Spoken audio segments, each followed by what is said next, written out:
Ni bola binaka nakabali na siya mamay.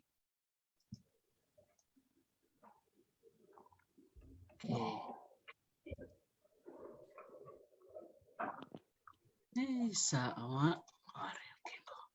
Nakabali sa siya mamay bikim ni nabiyokani.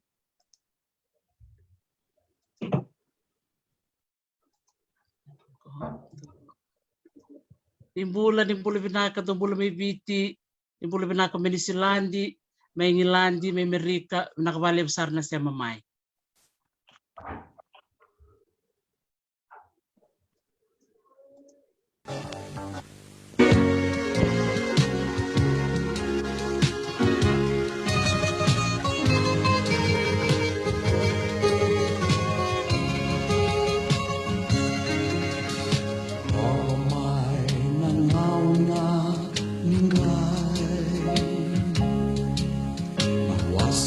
Sambil sokot temo laurai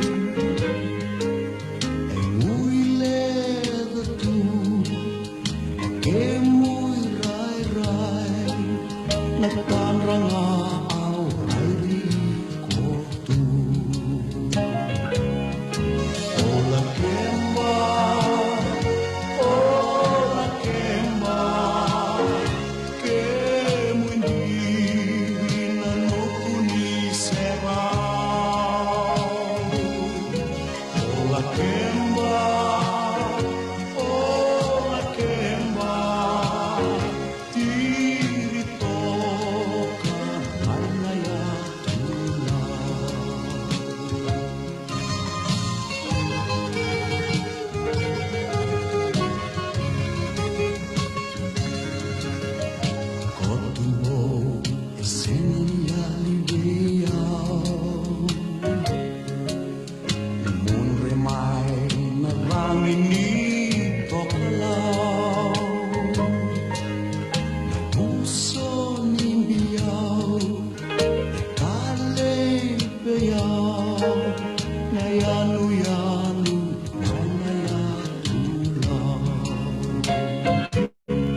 E marau kulau. Isa o la kemba, na bonua makawa, na itobo e tawa e lirawa, na vendo kai na ngumatua, na ilumuti i nogu bonua. Asa le wawa tina bosina sana bukaturang kulau, me daka la kemba na bosina sana na meni tina kiti video sanga bulu. Bebe indono i kena kena pakanunumi, na ikabitu sanga bulu non rembakini bula, na ngone tura kampai na tuineawo. Na sauni puno kolau, ka tui lau. O ratu sa kami sese, kapo wai, tui madilai mara.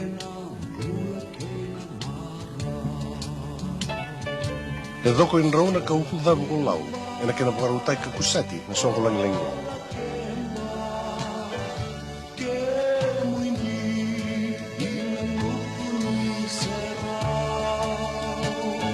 E sina iku tumbong vira na lapani, may na vitikina. Ni umani patatiku na soko ni marong na bosi ni sana, bosi ni lotu, bosi ni soko ni marama, bosi ni tambawane kalakitinia na karapatin marang na matakan ni bukaroa na kitini karuan ni me.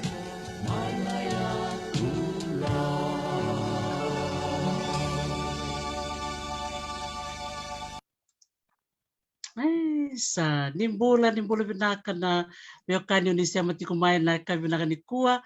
Ngol sarchukan ni ngona bakumbula and ya tu Hawaii sa uchung ngona chinkan tua and mbong ini sigo bakarawai wike tunggo e Hawaii ya ukilan ni sa uchung ngona tini me ni Silandi ukilan ni sa matakalelay tikungo may Ngilandi dio tikungo na kalokwe and matakalelay ni Singatambo Torna ngonong go mo bakong bulan ni bikim ni kena na siya matikumay and nungkoy bata-bata go bak tulo sa katiko and bendel niya butam kena na tinkaba na nonda sana may biti na buno rong to kanikina na biyo libo-libo na bital no ni kuwa kito kinta ba kim ni keritiko malo bakal besar na nomuni bito ko ni tikumay na program mongo and ken rasuriti tiko na bekanda mena etu lau ena non ngole mai na bata-bata ko meron may talan no ngone bata-bata ni bewa sei bata-bata ni be bulango ni be bakal ngangataki da may rongo ada tu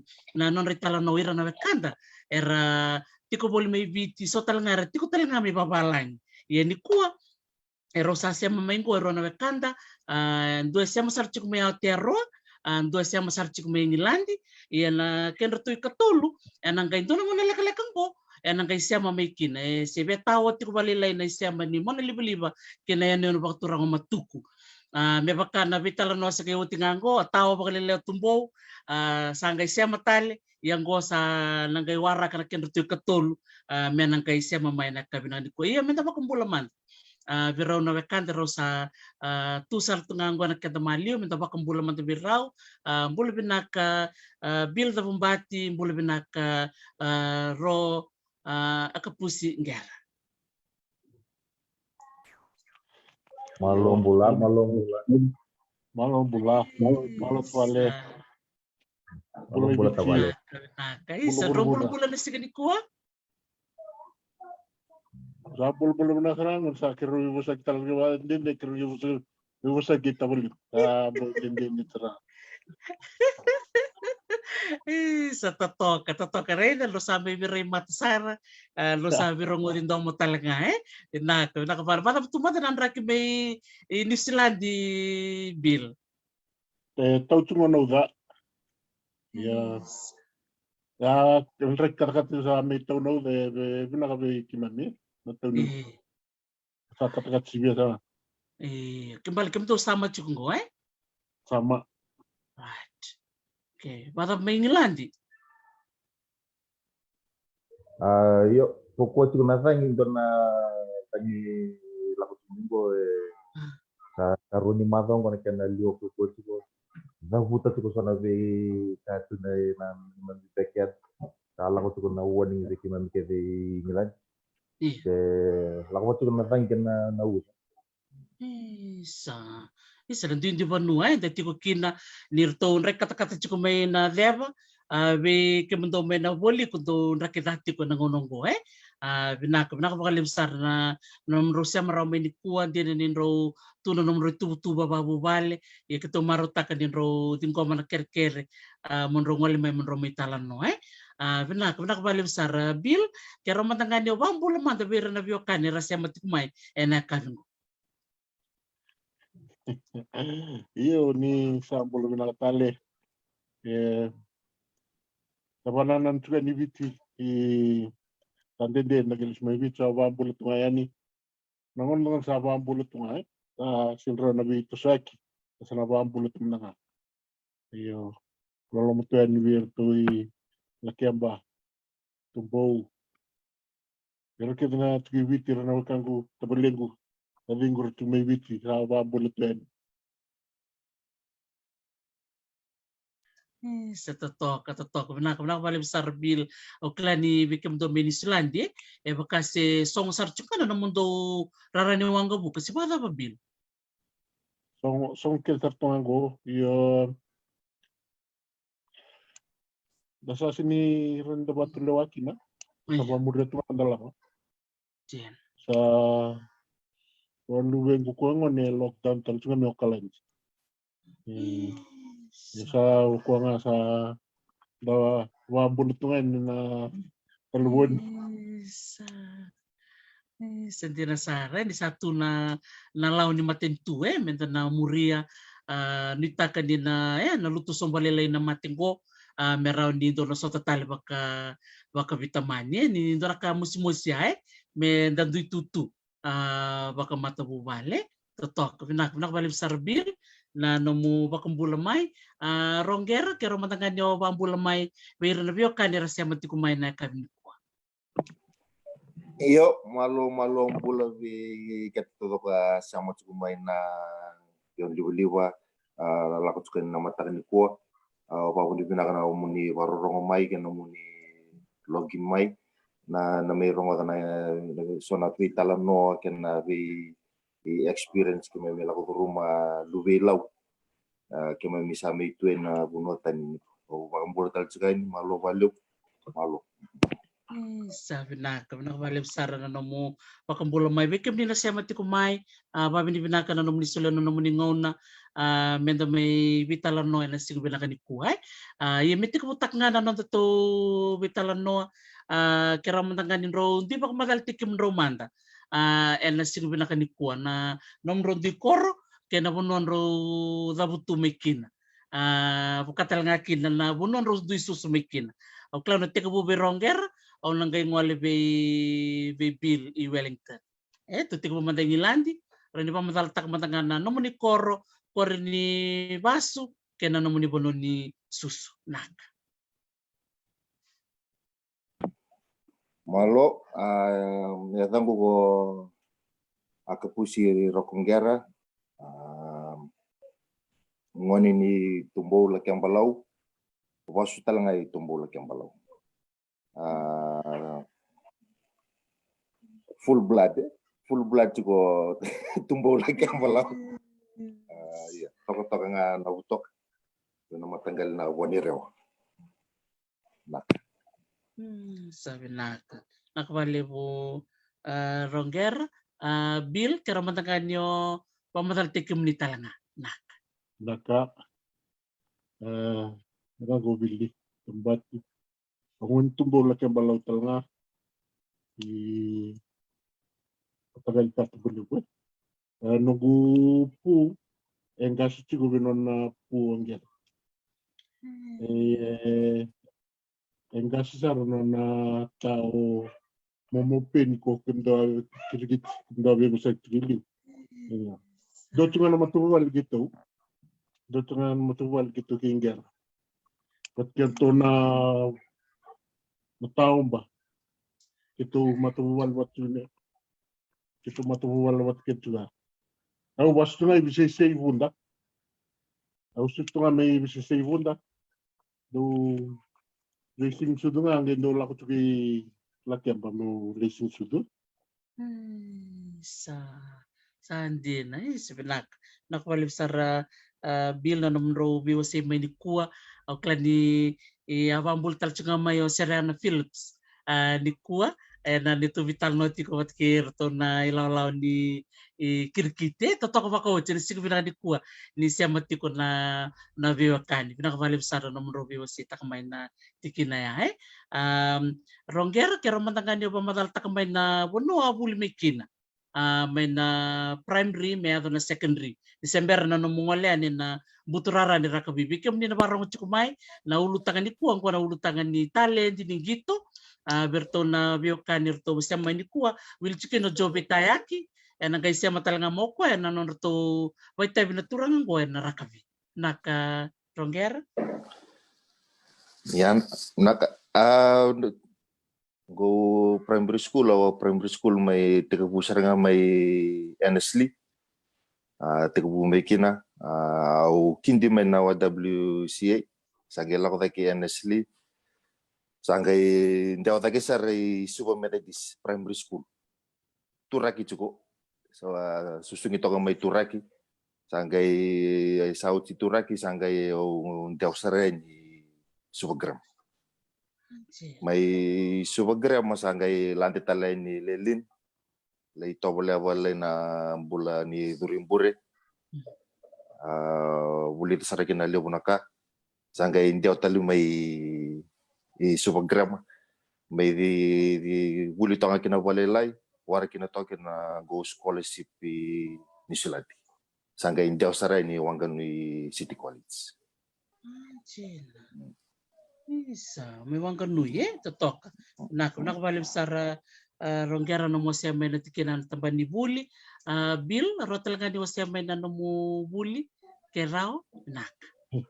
Ulo na kada nububulew. Ito nunggu tayo na yung zero ngas ni ulirur ba. Ito na tor. Tahu uli nga may Hunda District. Ya laksari gurkul nga gurkul Indian. Laksari raki-raki. Raki-raki merdis.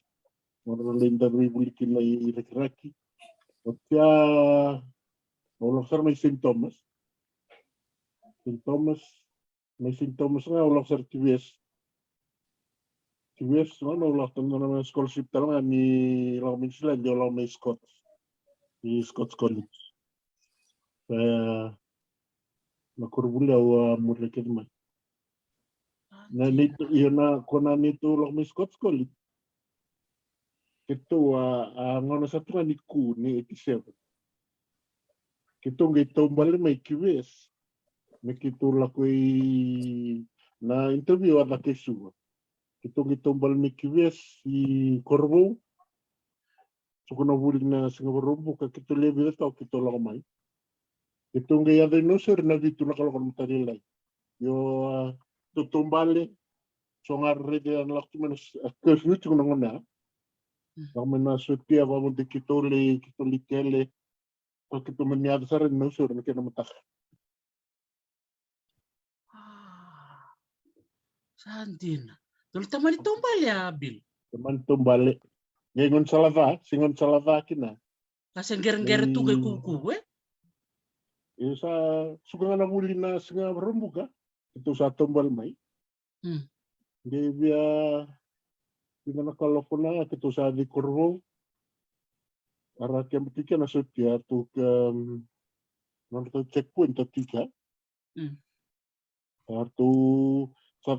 Satu duduk kita mana itu tobal mer tunggeloman gitu ta.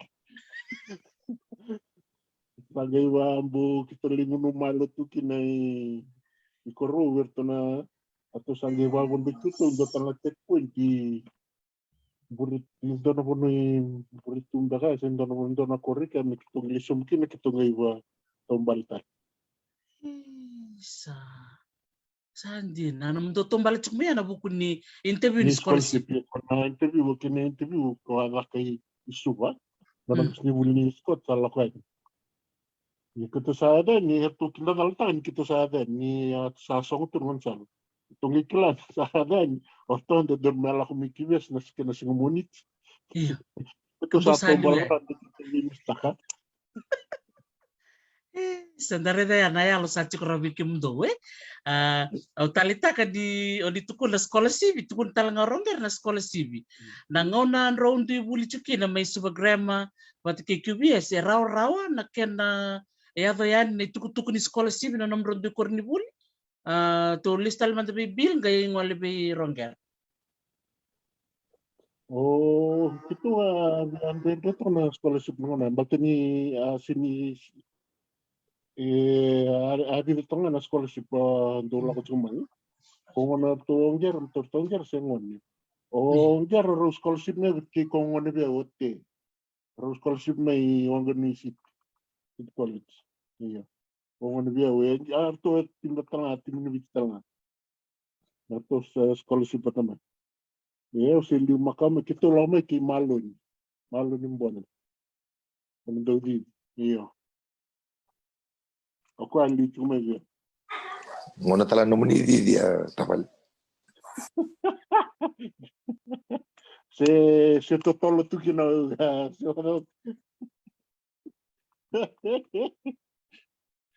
Oh iya we. O via valis setal na tumbal na kamaya si Bernie ngol bi ronger na tano ni tumbal do na taman tumbal mbalo ya. O se na numir to kami ka numir lalaw do lebi naman to tumbal may.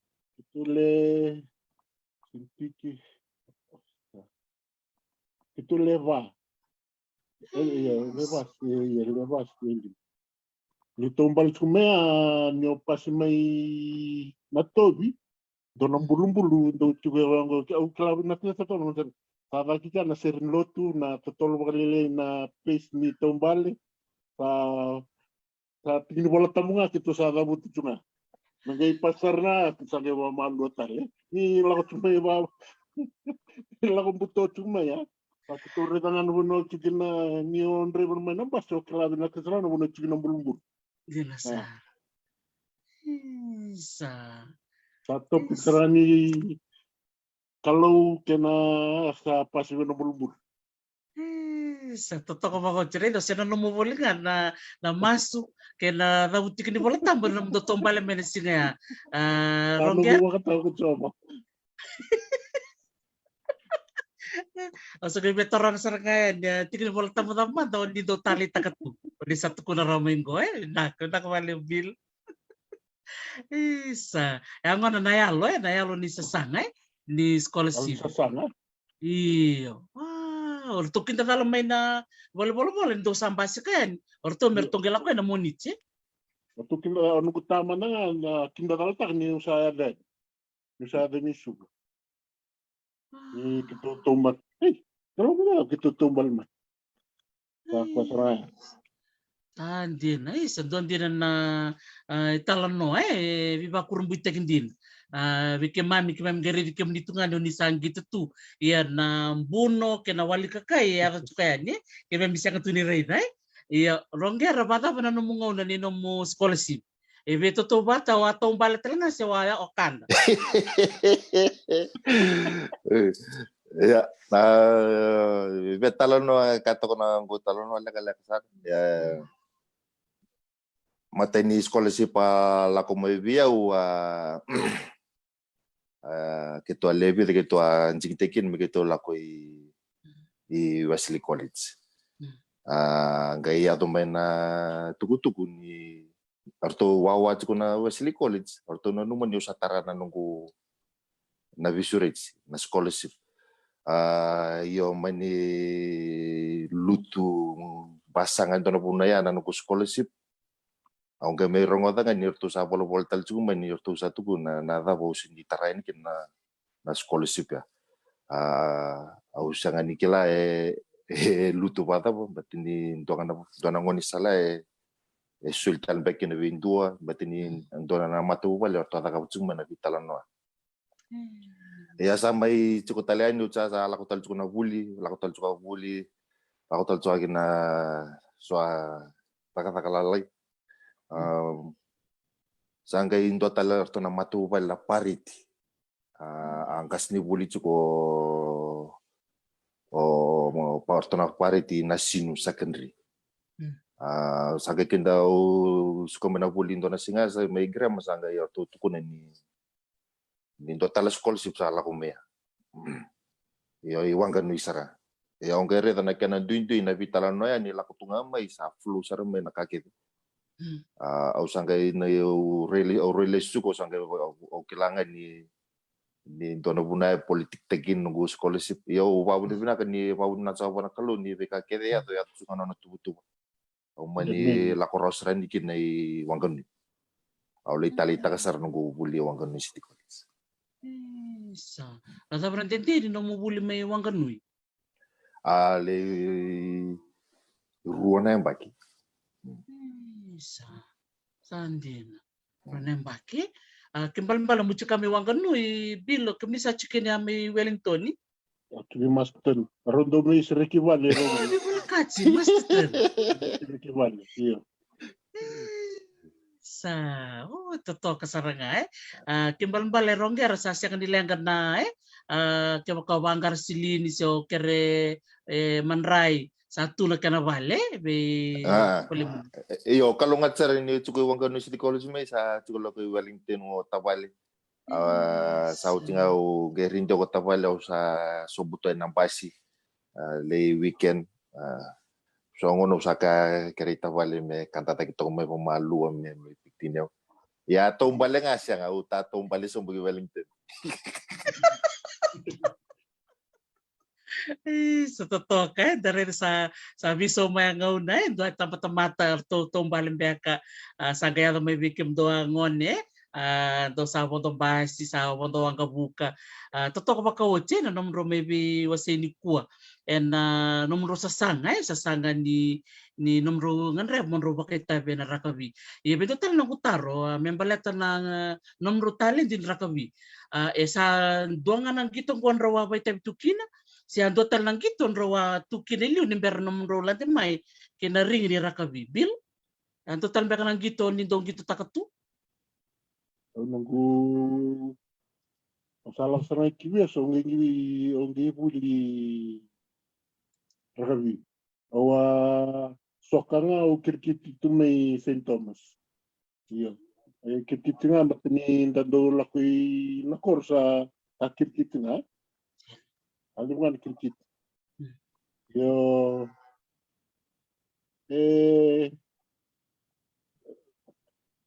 begitu nunggu lagu biasa sa sini saya kena sok kesadangan gitu lah sa naman raka bingati mah yun na tanin di kirkit cunga so kirkit cunga na golden oldies nito golden oldies itu kirkit Sadin, isa.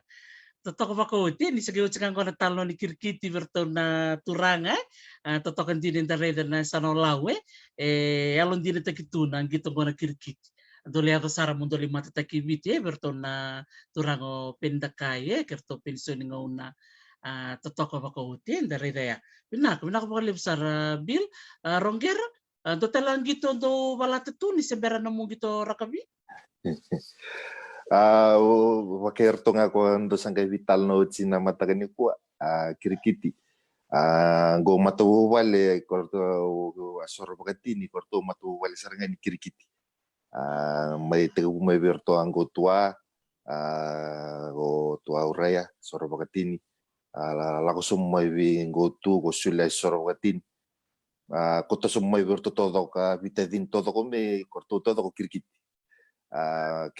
kanang kasih view go cukumbau matol cukumbau go kirkit talanga ko yo kirkit talanga may balay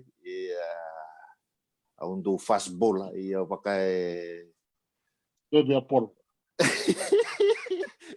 pakai ure nyo pakai tangan ni coba ya kirkit kalau main ni ayo makatopala sarto arakapi kau sama ni rakapi ya utakilang ko rakapi rangami sarto rakapi talaga makorto amur jumay sa totoo makauchi sa kaya balen nano mo gamay biso ya nano mamay buli subagrema nano mulay buli lilin sa ate kabulo richuki nano mo talent di rakapi iyo mitur rato kinopalilay sanggale lakoy ni Wangan City College, sanggale lako bina academy ni Taranaki Academy. Sanggale buli da saraki na lebutala meda kata takila ibici tapa buli ibici kata sanggale pa buli di kina pa bina kabuni me. Sanggale bakala ito ko tali kina palilay gitu. Sanjin. Isa tagarega ninro semroro ki New Zealand ovea tarong saraki na taro meu se matamay na nomu so di taro ronger we bill na nomu sa rawat na nomu sa nomu to tombali maya kisuba sando so kirto na Scots College tapos sanggay vital nota kina nomu scholarship me bakata ki ronger sa Wanganui we kem do mi QBS ya betul o field events nga may kurubulyo shot put discuss champion ni di secondary school may na short put nunggu record si anggi break taking ba kasi sunda anggi na 87 talaga si secondary school talaga ni Tinrakabi itu andai tin ni kiwese so di secondary school sa tour radio talaga ni ngone lakmi kina scholarship ya sa ara sa review kay nunggu tatala sa tuntalan me sa bangkara sana numbul numulakan nunggu ko sana Andi. yon Sabang tutum sartu ngame.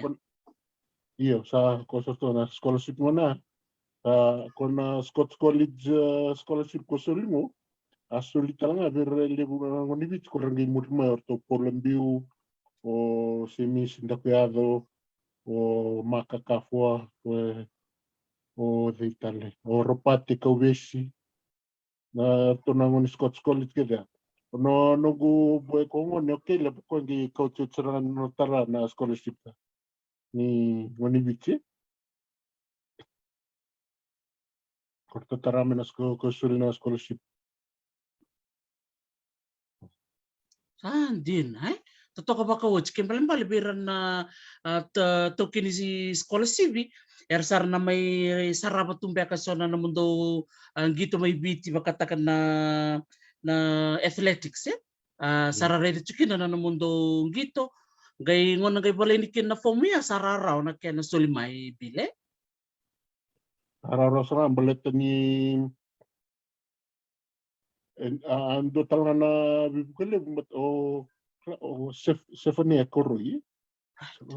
Stephanie Corroy ako nakabot ko na scholarship ni kaya na nakasamtang tinitual ako na apply na application ni scholarship ya o Stephanie Corroy may dakawa na interview.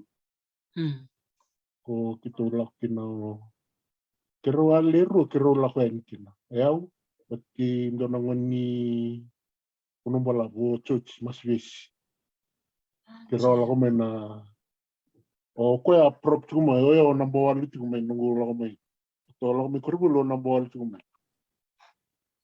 Senta number 1 luing. Siapa tahu tuan? Game bokongan do asa ni walume. Totoo makawati dala kalungatan lebu di solitu na scholarship baya tababi ni binaki na be iyo beraturang makatek Stephanie Corroy nira mona takatura resara relio undo ridir na turanga bakaungo era rayaw na non reda so ira nang wana la kumingo cikubir na talenti menda bukira meratos totoo makawati rongere mboti kumbeka so o nanuma nalinga ni bisusumbeka siya na biba kong geti bekem do ngay muri mai be makata ke Stephanie Corroy so irambeka na numike munito nangone ni ngay muri mai muni buke na baka skol si baka ya via we sang sucar ni lewusar na nandomo au varongot batini kwa nga ulumato chuko via o chukumbonga ndo bosu nga meni vakasala via me ado bani usa me ado bana scholarship sanga o va unde bina kina bina mato vale orto master pareti no to me na no me to ga ni kina bina scholarship ala ko me ai wanganui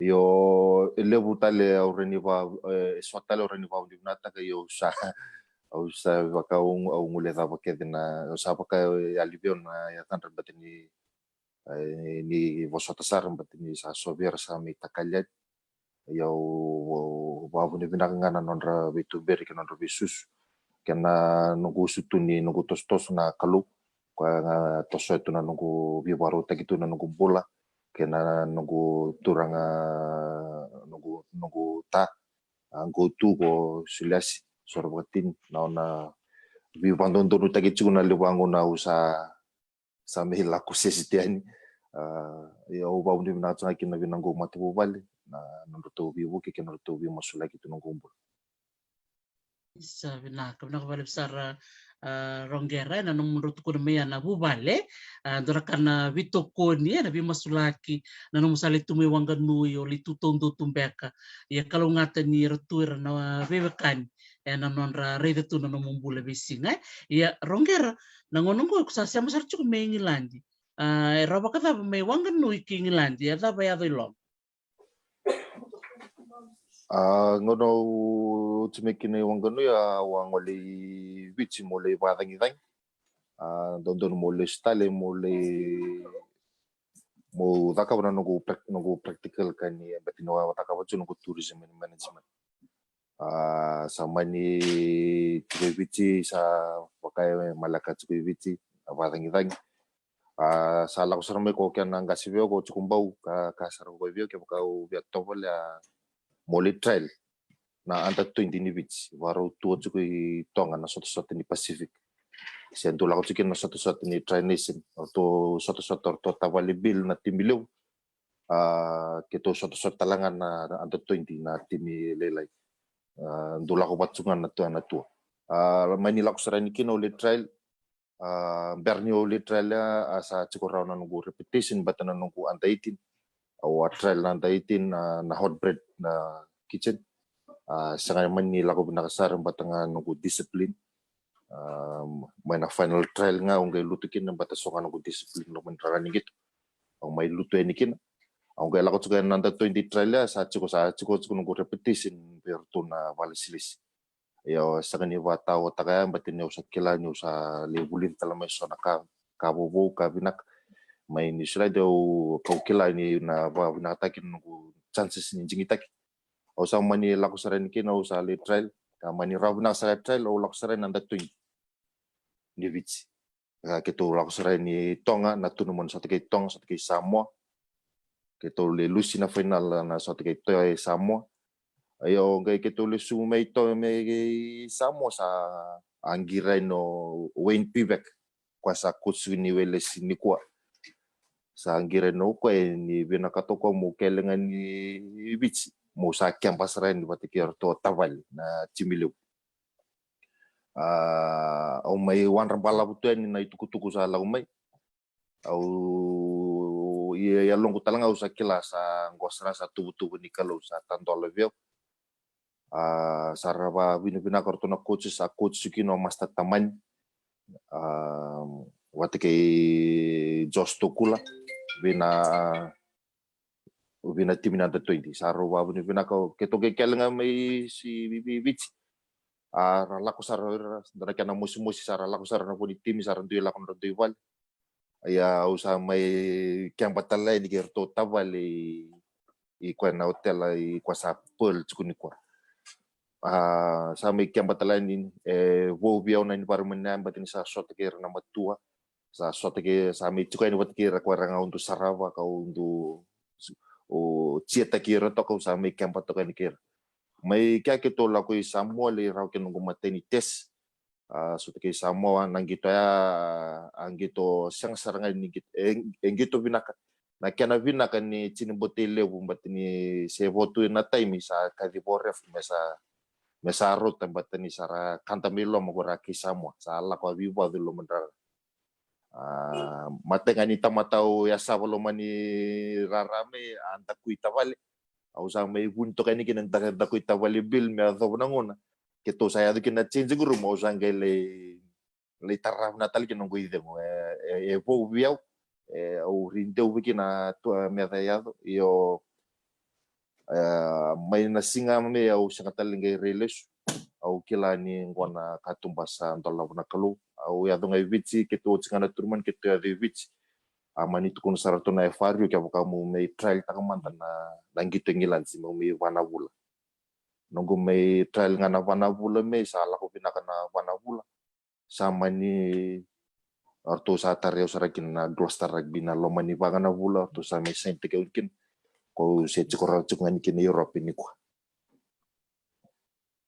sa totoo kan jin sa totoo ba na mo siya maya na may na under 20 verto na timi matuhay may baka mo tukul juga tiko so baka mo role model tu siya do fente kinira tu siya baka daw do baka biro Taval ayo do biro Tavale batin tamata daw widum rambaninta kucugubita Taval may sa rambo na sa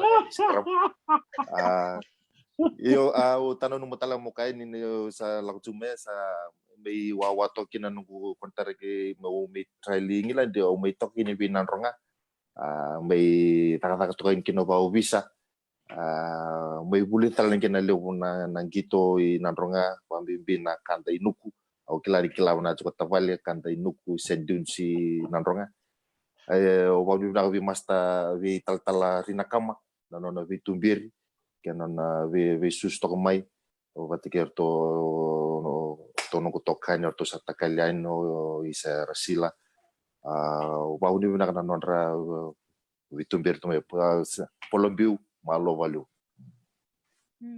sa totoo ba kauti mo awasya maya unanong lista na namusan ro may Samoa nirto sa kanta may loma kay Samoa sa doanga o sa didiba tapi nak ulo di tabalikin Au kanta bitawal. Tayo sa ating sarili.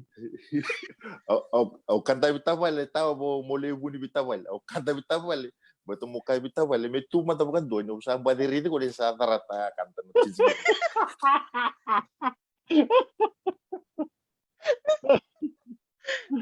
Sa totoo, kita balik Rongger, ya tagay rin na tombal may kubes mo guarda rato may samo, Doten nga na pis ni tombali mo. Sa totoo, kita balik sa Rongger. Totoo ko makucerita lo Megilandi. Bada babilo, nanuman na singaya may samo? Siya kaso to nga bikin mo ni singaya? Windotan wala rin. Bakit sa inside knowledge tu. Niyarto nangon samo kitong gituwatin Islandi. Arto sa tugon na. Na rangon samo nagigim tu. Ang mga samta tu. Isa. May 5 na miniti sender ni Ochenang kitong mo sa atu gitu. Mawat ka. Sa tugon ako sibo basta ka wala. Basta ka. Sanga sama mo. O sa na ito. Bato sa klats ko. Parang ko may. Kemdo nagmuri na rarago. At nagyalaway kemdo. Santi na. Nagita yan kayong kakakinobiti. Ang sarang nagikilaban lang. Parang kita ka manana. Sa Santi Na nanggito yan kay Rongger. nanggito yan kay sinibotelo bumbati ni kay sinibawot siya nanggito. Ya liu ko samwa. Santi na. Ya nasingat talaga namkin nambong gitong kay rongo at na team nangon kay sa songo tukin na hotel ni ko nang wani ko ra huli ko na i alafua.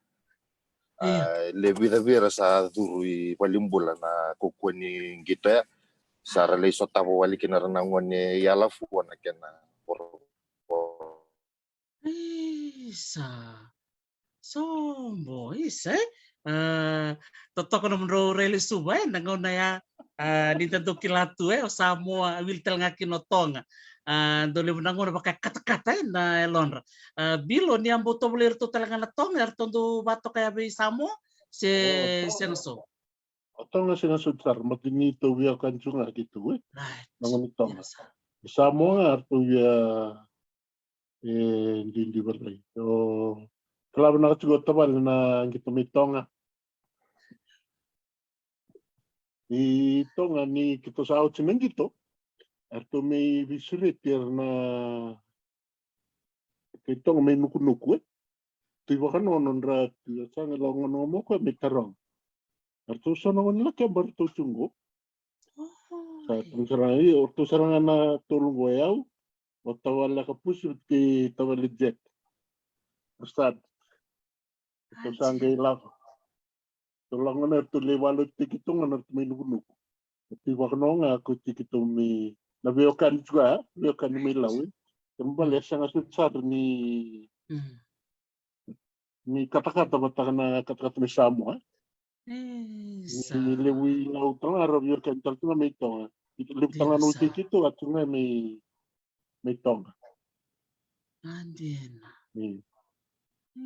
Samo nga andot na di makalilay. Arto talaga do yalo kata-kata to korto ninda video titikir to kana to kana Samoa. Orto ndo ten to kana kalasi orto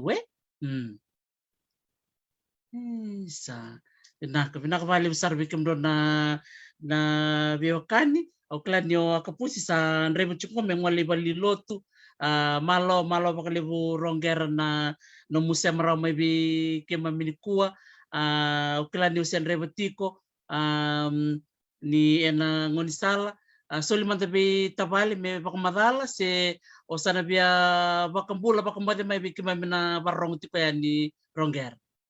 Siya nga Andrevo tungkol na wating gulomani o Filipa Talinger. O dapat tungkol na pasin dia.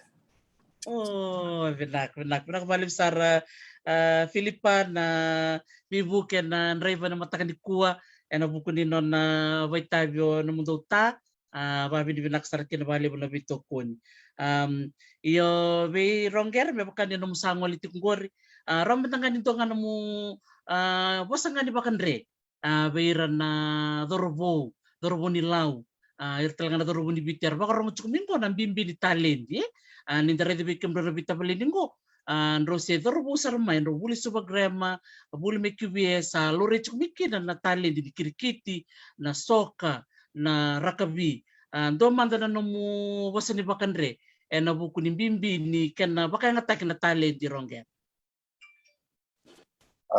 vinaka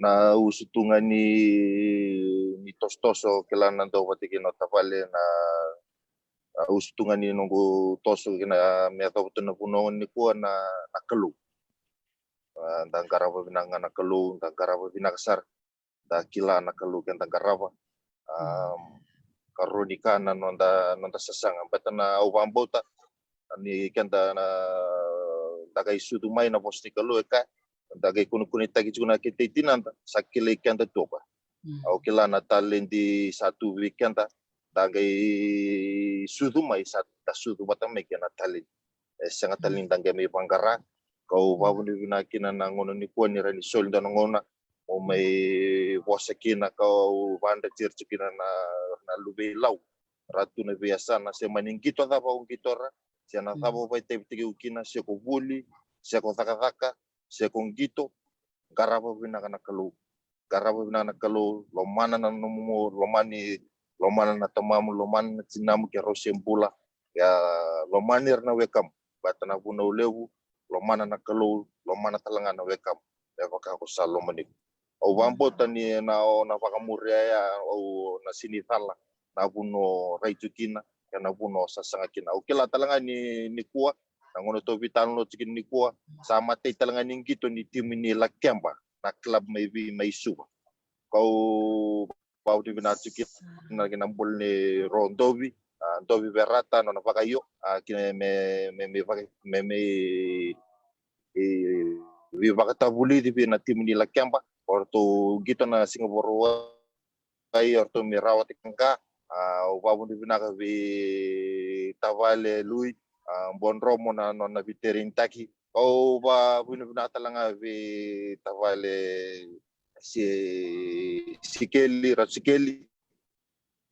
sikeli maran nona toko na chuko ke nona vi maro chu beradorbo ke na bulata langa tavale soani po mau nona vi toko ni chuko ke nonra sasangata ke chuko mera rawatan na watu koyang ke nonra sasang mera rawat na mera tatana tikina tu kena mera masulikina tu mera rawat au babu ni binatal cikina vi kato ko na waro ko cikmen ni malo sa binak balik sara ronger to sabab ni binak cukani vi kimdo na bubale nang gera mengilandi binak balik sara na musema mena bitalo ni kuwa kalau masar benum do na kerto na ngone to nang bitar tatar cukana do na ngona malo bakal sar malo molta vale odi isa nakangilandi malo naka isa nakabali sara isa bil totok bakote dari na nono may bulit ko wang kanui do chukoy masteten do bi wala ka chartok na nono ngol to na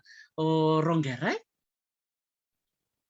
na mi rola ko talo di ko ngoni be wi sanjin rola ko tamay scholarship talo ko may wanganu iyo luma ongera di murima te bati samu bunsa anjena nan sa kono baksal linger wasal guna ka ten kono nan mutuan kalau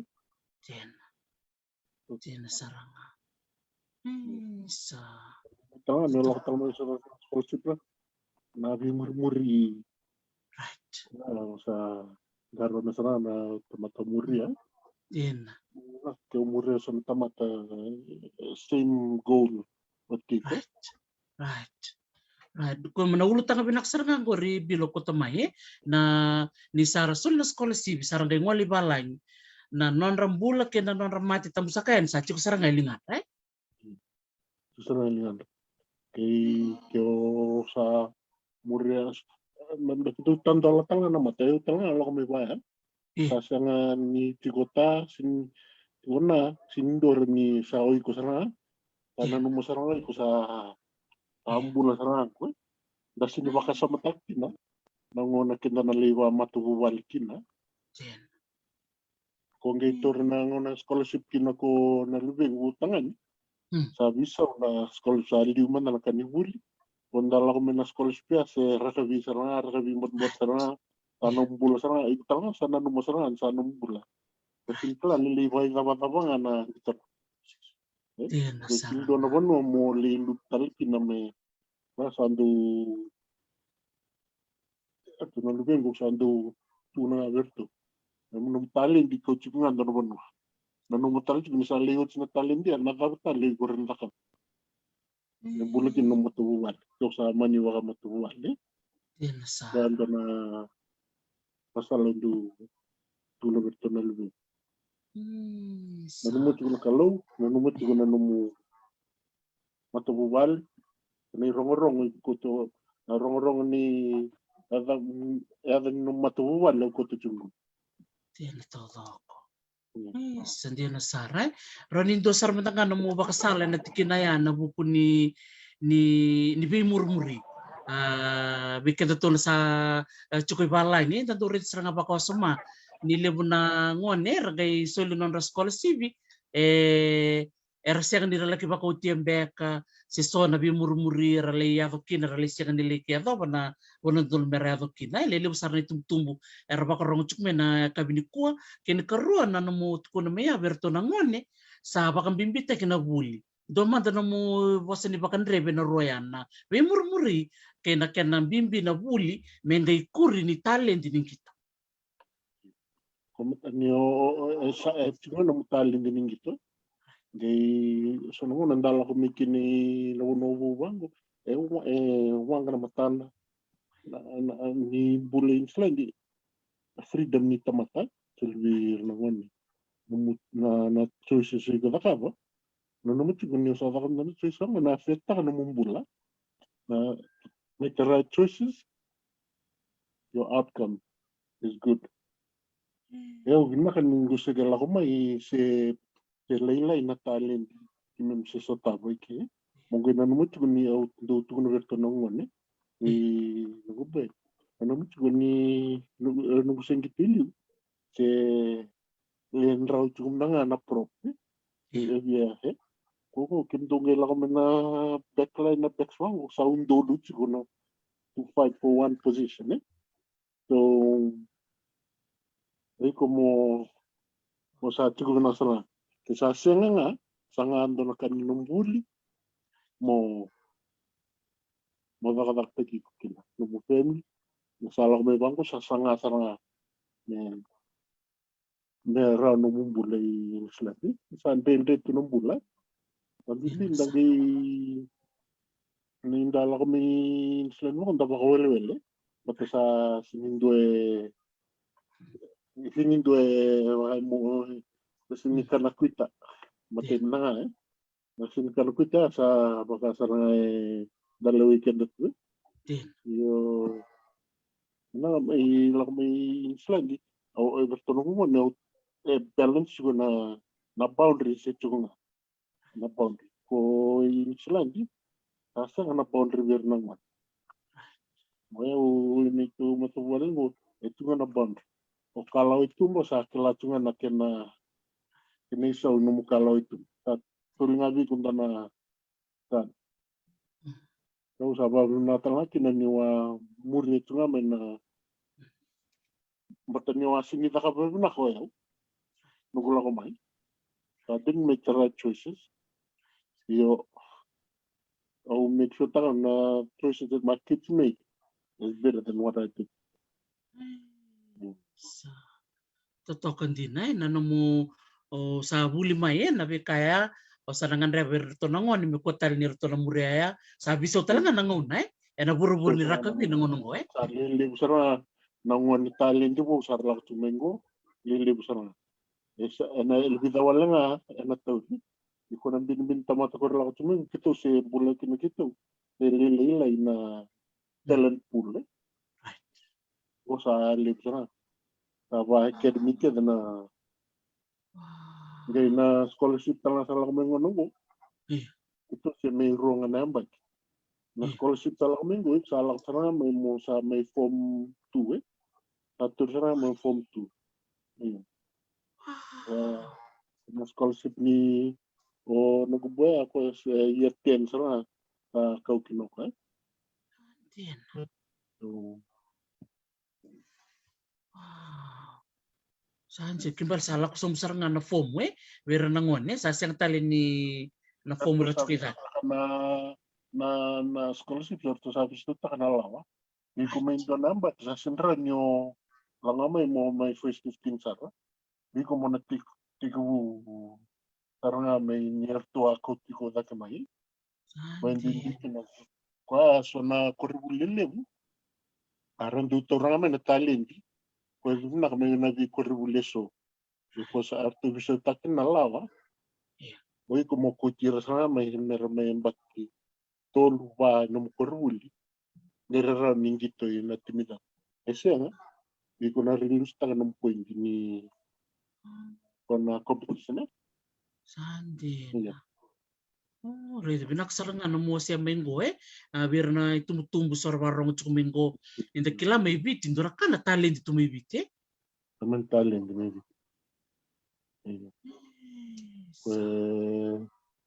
Benar mo sa lakot mo sa ngwan yung po nga na bimuri nga nagaroon mo na bimuri sa nagaroon mo na sarang din na muriya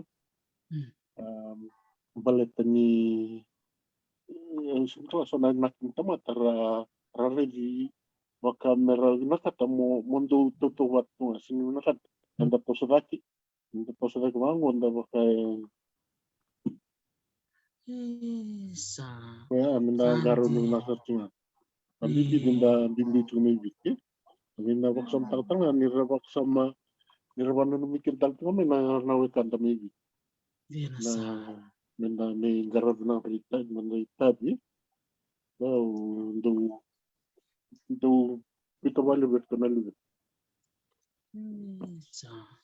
Nakabalib sara bil na nung biyo siya may natikinaya ninda sare din sa bibiso chiko na lawa ni bimatintu berto mi Australia nandiyo di talangan na nun to law may England di bayan na buku ni rakabi bil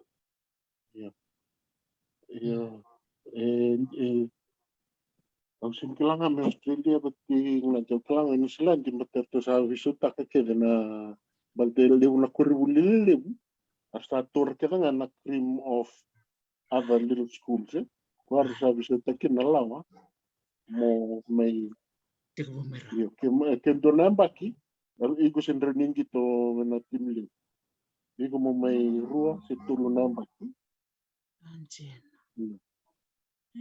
kaya sa tatarkin mer sa ngone sara marsala ko man dan ngone Scott so kasi ngi yang baki tingkat turun dah atur si tingkat sa law man sa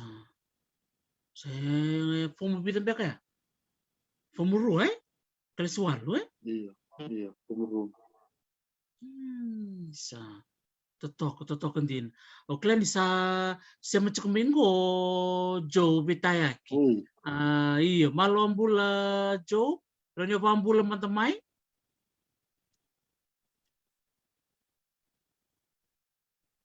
klan satu ko na nung telepon kaya nga nyo unmute nga mayroon ikimemro nga nga na dumumuni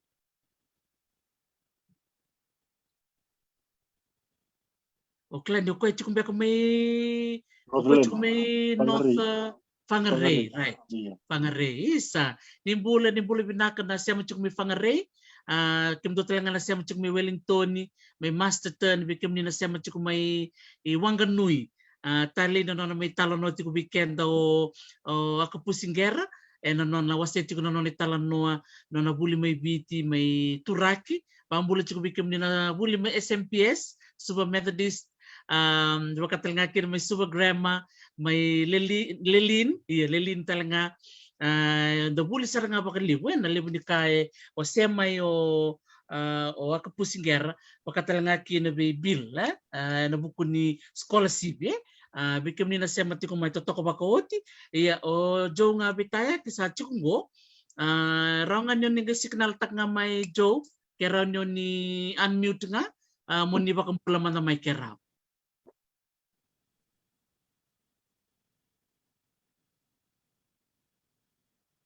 Ya, okay. Bidang ni satu rombeng bil ndra ka bia pamadal talkina na buku ni nomro ndro angito batambeka ki jo betayaki na nomro chukubol menislandi bil. Kita tim ni bitu batanga. Jo ang kita may King Country Chiefs i Laksarin Northland. Oya wa tigo abog nga i Wellington. Right. Sanjin. Saya tutok din inda iya to so. Iya. Wa tigo abog nga i Wellington. Mumni Laksarami te papa bisa usara na law kiri te papa. Tim sa sini leredara na wiaya ni kay wich kondo chume te papa. Isa.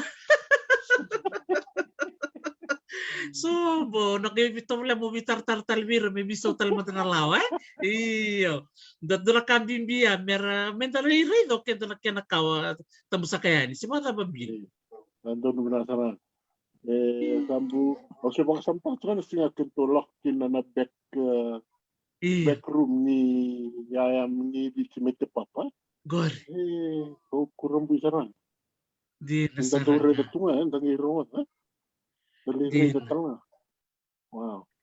Di nasarangay na be museum mertu na be sibura au klan ni libra sia macam mini kuwa be kem na tume Australia may England ngo mini Islandi rasarangan ni ngolay na nom ni museum tuki na non dayaw babit dodon me solibir na be ken na tuki tamusakayan na be pa don nuye me ngolay ni medalaki reida dalak sarambate na non reyaw na non tangase sulit bikin na ngalala metang walian menta la kireda kanta bultel ngamikina menta semlestal kiban mo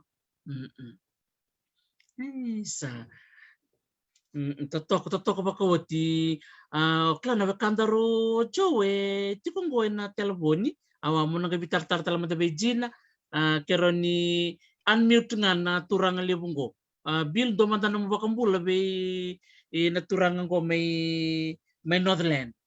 Iya, malah sasa. Nah, mga lucu ko to may fangari. Doon ba na biruru ko rin na tamani.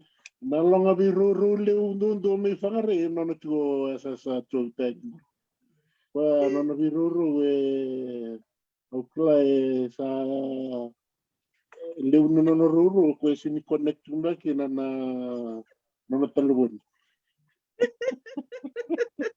Isa marutak mataka di sasya meracuk maurong cuk di sarungo di kendor tiko iyo kelas yang baik ngani raw ni unmute raw me siam raw ma iya sa okla ni sarungo di kero tiko jo nangon nga raw ni unmute kina na mo telefoni ngay bakambula matanga me mikrorong ada nanto mumni pinakabalib sarbil na totok bako tinanandor may vital no ni kuwa be ronger na non siya matamay na non vitala no buku talaga ni biba kasalataki unya sawa siya chukumaya bungo bera na tumutumber siya machukumengo na non ra sa may rito ko na bisaw sa chukuminsilandi na wira nangoni sa siyang wala nga ni bakataki ronger merfomu ruangan yang baki dua ruangan yang baki sa ron ni ratosyan yang ko sa merte kabusara nga mira rona do bolai kerwa saraba chukumba na news na ndo ngo na may New Zealand Rusia do bolai saro fomu ruatan bek nga si fom tur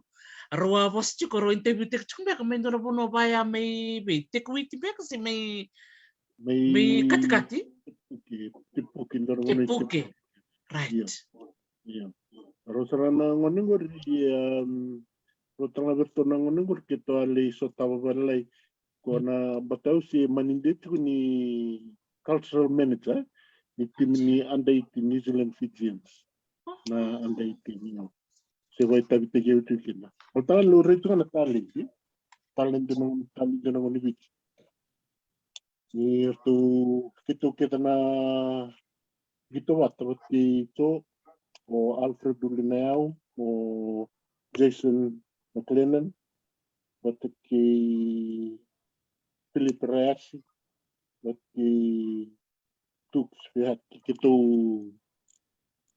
wait itu na bertona mana tali na ada ikin kini moni bikin selati Andina. Ai, sa totoo ka saranga sa chiko na naman daw song sa chiko sa Itaran itu song itu situ ko abi tana ngoni alak meki no tumel internal lang na may tumatani timnya mel internal lang to Caleb Mans or to na libu so na ngoni na tala to alak meki na to so Caleb Mans mo ko sa tinin roaching mo o Ostino ko a fullback na ruana yo to la keda menan itu program na nito coach ko kon siwambu bot ki Mike Lake tanga na ato sa tingor na high performance BT ko sa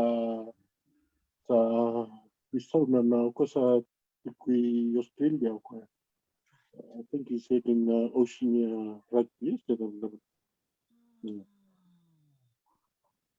sa totoo kan din na talent ninda reda o koli talanga yang ngole talanga may biti ni Silandi ngole Ngilandi si Varense bital na puno ngole kina Chapani totoo kan din na talent bada manda bil may nanomungaw na kena nomo bandi pintu teta kena ngonongo na dapat so na kabina koro ni reda na buku ni nono satu seminggu na ngone kena so talanga ng bolembol may bakaw tukuni chuko ni sabi sa una baki merte ka bumera ona nung mbeka ni nung do sokosongo na roni bibuke beira na ngone na non rambudini da kena non talendi may biti kini Silandi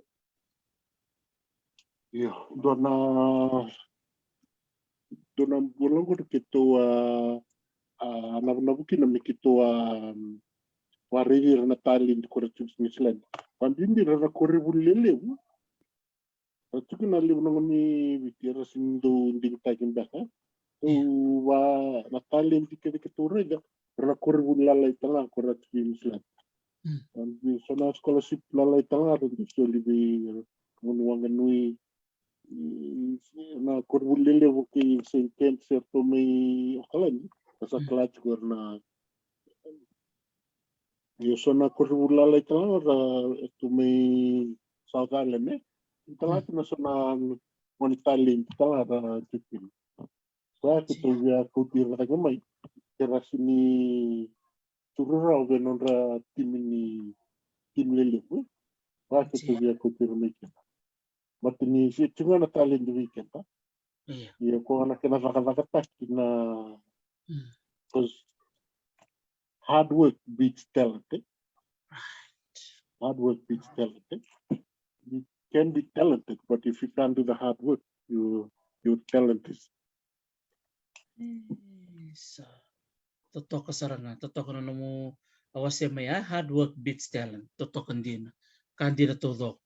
Utali talaga na mo luta ka chungwa na song ni anday tine berto na New Zealand Fijians gada buto to kami abida na yato Alfred Dulinau Felipe Rayasi totoo kan din dare na biya ka keden ko rando gitu talatunga na tim ni biti kena tim ni Silandi Ito tim watu Jason nunggu halfback out tala wi tabaleng go tipulo to na bunga koto kon itu bandit yo vivo kita tunga na ele sana na nenda mere ni sala uma iso na ngona saraya li armi isi tunga bertali ni total na hamda ni kunya lina etiko na ngoni sala mo adokina super rugby etiko na ngoni sala so ngona kesa vala no mo ngoni so na timi va ni coach ko tal mai mo se rota chunga aku ni don't give up don't give up Tēnā sa. Sa toko saranga. That's a very good support system, eh? Wir nangon solongonan taro ni kaya bill solongona rally lai, eh? So wir na torobo kaya bakara siyang baka ni rending itaki. Solongono ro ni kaya bida na dokumenti so sarabati ko na bida na bagsauti. Nanungurete ko na ulutangan ko ni mental health, eh? Iyo, mental health. Solongono nangon sarli na kami kinabinding itaki. Weekend na nangon ni Pasifika, saya lakukan ngomong gitu, dia kita ketiko, nangono salu tukina, pakai dona ya lolila tumburi rembek. Ando man dono pamatal na tikina ya na support system tambe kay solibir na dong gitu pakahong. Yo, kue katini nanti nani tumbuh tak mekiman, betul nanti ni ngone buring gue. Atau bateni tamaningon tala au redaru nangono selau ini gitu mikina bati nangono tumbuh takino nakai tuntu anaka wa kasabin lugit to set goals, set high goals. Kamo nakatakiko towards achieving those goals.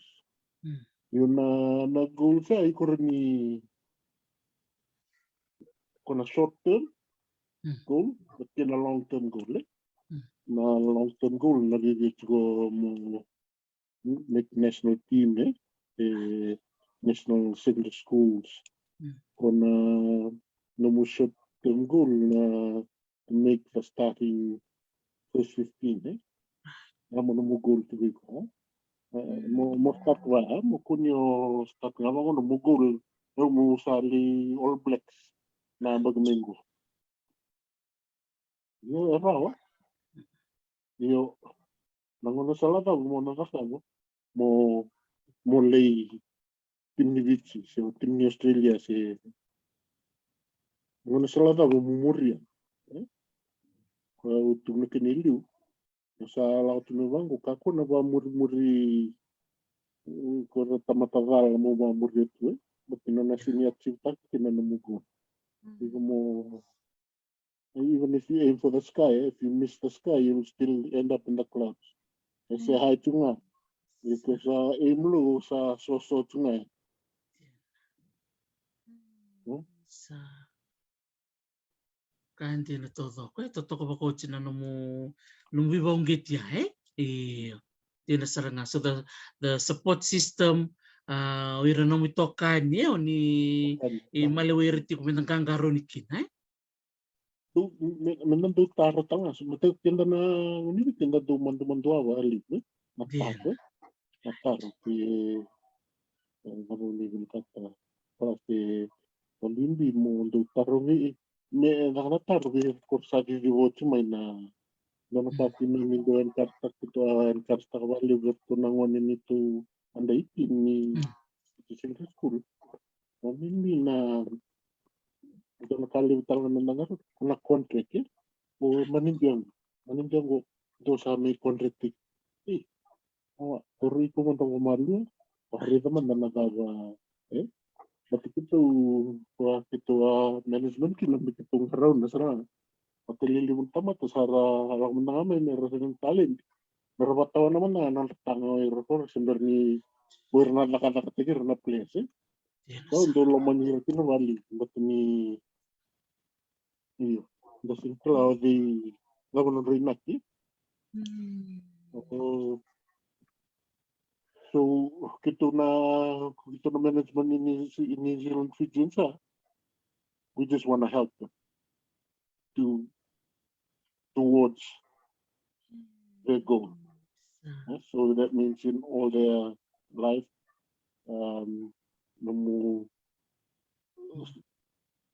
university, college, goals ni ada contract ke baba contract ngaro ng tamata suli man na wawa manda at so nango na may wiki kondo da kini kondo laman nito masala ngamin na contract mo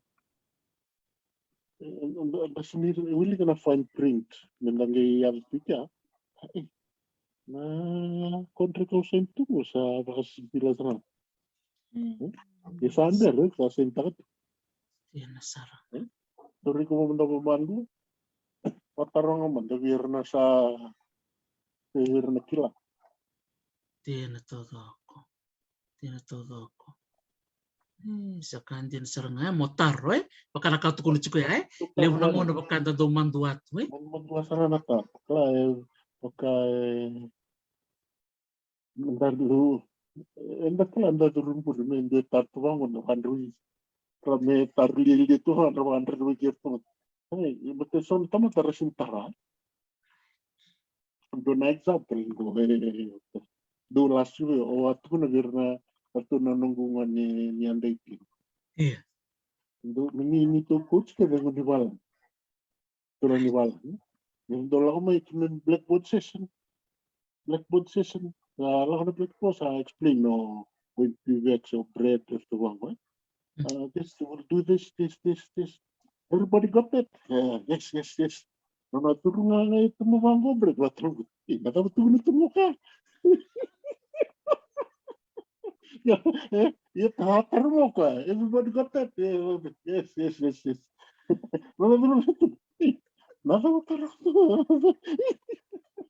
Masarang na ngono meta tala ni kina sala kuto na mandua Naman ko naman, yes.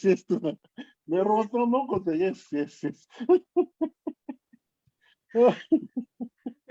Sejira sarang do ni marte ke binaka ya. Tingin ko na example meron naman. Doon sa torro ito siya. Meron kayo watong minggo At yun na siya. Oy, kumutuko na may ito. Siniyo kila. Tuko na may. Kito na tuko na. Meron na yes. Sa kadira saranga do di ni marte ke binaka ya. Tarot Ang iwawa itong anulong.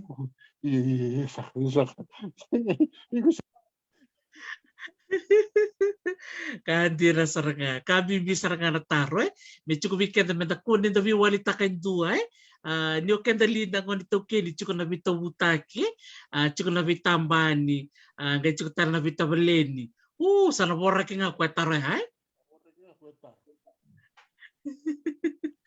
isa vinaka vale besar totoko bakawoti na vise vi wase ni kuwa awa tar chungodan go awa indir chungomingo ko jina sa siya chungomingo na bulan pinaka Joe ora ni siya may pina Zoom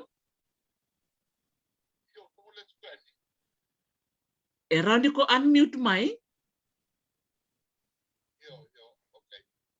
okay pero nyo durtal may nalomani Zoom gayo sa durro may loma mo gay tambaka nga bak sa rimba dako kakanda munta mo vitamin rock mai okay malo naka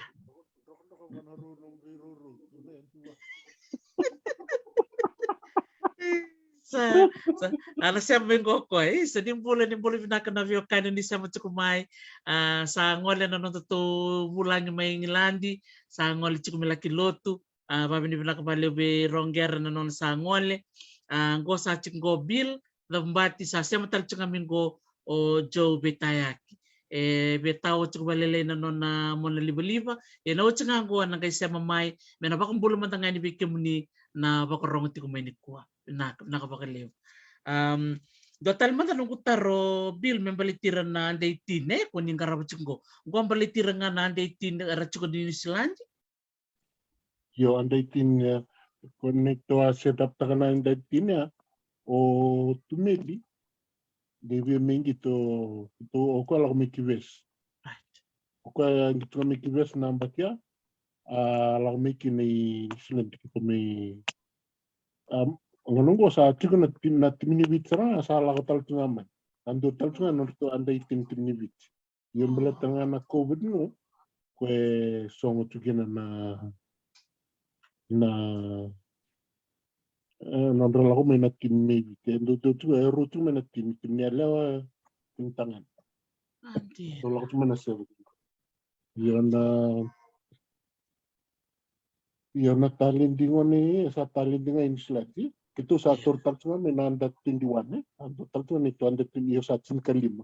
Kona anda itinga setiku na bitu. Wito. Ya bitu.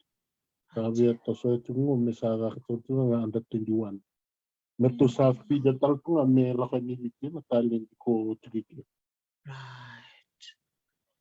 Sa totoo kasaranga. Binaka nakabali besar. Lilibra mapaka binak tak saranga min ko nanom wasiat ko may ay nanom dobing garabi na timi binakan ko may Nisilandi sara kalungat din na nangon ni rachuk Nisilandi nangonong ko ni sachi ko bikem do nalo ni timi dawang gitu to na timi ni bitin dong gitu Nisilandi mondo sabi bu ke bira nangon ni ralaka kachuk mengo ay don din saranga na ulutang bimbi on do na lumati ko na ulutang ni kontrake me bakanum satu ko na may ay meraka ko ni ratotolo merasain na kontrake on itu kun kaya bile Pero kasampas kira tuko na may 10,000 10,000 na kon. So maybe ta 10,000. Me tuni tumendo na figa ya me handa sa kosangan. Muna naman tigo na text nga mulai so man nakakidibaya dasin kila mulai so mi vale tanga ko na contract ni na vale no rent no kakida muso mo kidi tal. Ya so nangon sa na dia utina mo so ni contract ya so na dia ngavar sa tunga na no mo bulika kanam na iba. Kuanda na no mo tigo na butarong mo na iliw narusot na ke suli na dom na nasa ke suli ke tinondolo na tapos tinondolo sa ni sa tara si tinondolo among ke sumutal kin ng gubi so nga nakabar na leba mendando ba kasamta ka menda ko ni sa tuna contract na salan dia besar di na nga ni sa rumor ningon sa lamo lakam bimbi mekini biti Anda sa kelas misalnya mana bulan ini anda sa tetap terlibat. Yo, menanggaron talanga nabi kanda ko offer teknik kanda. Sa totoo kasaranga maruta kabali na nom dobing garabi mondobi bukikina bikem don din ni dobing garabi to ibiti ini silandi raw na soli bakasala be rachuk may biti se orto na chuk may biti merangwale na non randui kalab nataro bakasala na buku ni no kontrak iti kun do nangoni salbaya to bitan baka na Fiji Rugby Union Itu ko to na Fiji Rugby na. Porto do reda na doktala ilib tala kitong gitu wat to tala na si Osale Sarwaki Osale bukurkur na kero rubuat kay Sale na Sale bukurkur dabe may lelewia Sarwaki sa jira sangka itu na ilo rong binaka salim kurkuru totok sa lolo masar tuan mo kana waro tumengo sana waro mengo na message ni salim kurkuru sadina sa pantik juga na ilo leka nga na sale ang tuzo ko Sale bukurkur dabe may lelewia rambi may lelewia wow sadina Bilngandol kalau talenggo bil setala na 7 ni Simon Rolandui Berkeda ararin reda na batinir sa in takatalangan na kontrak lindip karena kilatalangan na kandi na sara bate kan ramon dua takam daka ke isindola ka ke litarong na Ito sulit cuma na kontrak ko. Kada ka num isinindo na ka lustaki na kyotaro. Ay, usal rin ang anak ko gawa. Oh, di na gare dengan nambelili usada maruta kai asya sili nili tarangai hindi sir ko na boy ko taxi driver ada dengan 1,000 watt. Nanong sana sa 1,000 na. 1,000 watt. Ya 1,000 baht ya $1. Ada nang ko naman daw. Kadira Sara, isa. Totoko pakawati na biwa sa ichi ni kuya, Bill, labi bakal ganggataki. O klani sasa, siya mamin kwarto may fangare, bula binaka Joe, kira ni ba ang bula may? Ya, bula binaka. Oh, wasa Halo, may Joe. Bula sasa. Isa. Baka sa tanyong darot juga niya. Kunilenga. Baka tapos ko nang raki may fangare. Oh, gue gayam sarang amin go atu mo kalan. Kung rong kiring may awan bay bata kita may. Isa. Nak balik besar na siya mamaro ni bambulo man tanga may bira warong chiko. Isa. Pambulo tungan ni bay komunikat warong tumay na kabili kuwa siya lambong ni kuwa. Ibo sorte ni daro to may mati to wonu ukar sing manamboto kay be kasa sing mamboto iyo wabil na kasaran dabi tarang ko wambula sa tuan be komunikeren takani yung bulo kere chiko malo ambula sasa malo Sabi na balik besar na siya macam mayo klani ni oso ni ngol cuk meo kalandi o ronger talanga sa ngol cuk melaki lotu saba kambulo cimay sa ngol sara o klani na lima sulat kendo tumay sa toman cuk ngor vital no ke Bill kera matanga ni doa nga may abak matala leka eno buku ni nomu bengarabi tiko nang gito na nomu bakit tiko ngor may fangare kena nomu bengarabi tiko berna itu ke mikir.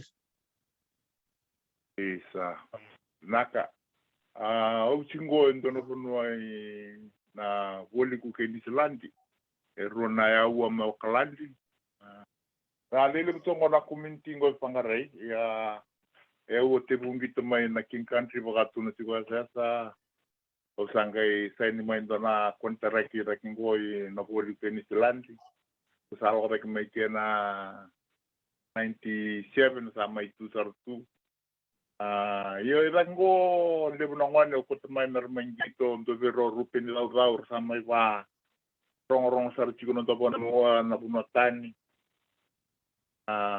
daga babina chigo na klo na talent silveken daran san mai bulot tugina na bonoli levango ito ebinit kunito ndo chigo nito matati merango na Northern Pigeon rugby team sa do way tabi ko na vi 7SO lip talanga na ngone ro do may vitir may gito abu gitu na ulu ke ni Islandi edano tingo na Northern Rugby Union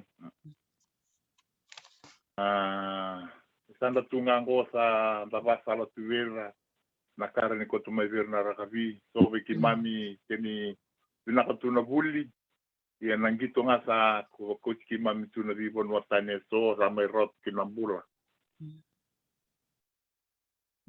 Sa totoko pakawati. Di nasar na kao ni Osia Chukumaye na sasangan ni Mbula sa chiko na tali ni Dingito ngo sa may tusar tunga ni Silandi kerto na naman ni Bubale. Dapabi ni binakatal chunga bi kemdo na turang to may bete ni kuwa na nonato vito ko ni na namundo maramar din ni Bal. Ronin do man tanong wak matal na tikina ya Joe ena buku ni vito ko ni may Bal. Yo kakebe tibu ni Bale ke sabi na kana bingara bi Bale narudo visu sung tuber nang wana nito ndo lakot tu na timi na vito ko ni kambi biki na ren lengara na kinitabi pambi bidana do lako na tua se kimunre ne babula tu ne me yali tu mai Vale e non rovito ko ne rani garabina kinitabi tanundo menda babina tati ko na vera maramatin na vingarabi resusu ni kundo yali tu rando kinara tama tarngani ngoni kundo yali tu kin tanundo mera babina tati ko na itabi libro rando wakala tu kin sabi na kabalik besar Joe na mutu ko na may Bill ando talaga mo ba kung madalang tikin na yan nabuko ni Vito ko ni may Vale? Yeah, bago na ito nga Ai namara mana cinco. Anando vito contu. Mm. Ninda laktu rangkara guna tu nangon ni. Ibal. Ko ibnakin ni tosubnakin na tu na ngoni buli. Ni koko tu ibal na marama cinco. Maram ni mole buat. Maram ni mole. Totok, benak balik besar bil. Din sarangay na ulutang ngayon ni dongwali tu na tu so nang na tu tamani ngono bala muni ngoli tu kin sarangay tu may narandi ni bali mera visusu tu beira nangone totok bawat bikem do naturang ena nomun ro baka binaka bena nomun ro ndirandi ni bali ena bi susu kambimbindi na non rati ko boli me bali nang garabi ni buli nang garabi ni bali na so mini bili tapi kakek bango ni oni tu ni sang tu ni oni lo maleng kata ketue yo irna cukup boli bali rata kabati ko na kata kambo benak bakal besar Joe membalet tengah na Northland Rugby Union tikum bekan dona nom do tubo ni yang bakingo yo ni lebu tuna tatan rende lebu nangon ralak mai vitir main gitu rango na vida na pakisawati rasa sendiri televis belatan na konvis ko na kisi ko la tingo na kisi to mata la tingo ye wabina kina matin New Zealand reni sa mai to so tunga no repet na gitu chiko sa solivira na wok vise ke ra raka ya na dingi sangay nondo no na may dingi takara may gitu binaka sa langkara na may tabi ko na bimuri maka sor satu makaw tuike indura ka rod ina ya wabina ngoni kina ni rasa may tur sa may garabi tabi chiko ni ondo tuko no chiko vera ni vera ndola pa chiko na kartu ba vera tale rabe muri mai ni rana mai ba vitali sa tuko na bula sini muri na ka tuko na club ro mai kina ena wande taki na nonra viala ko mai na voni dongi torando viala ko mai muri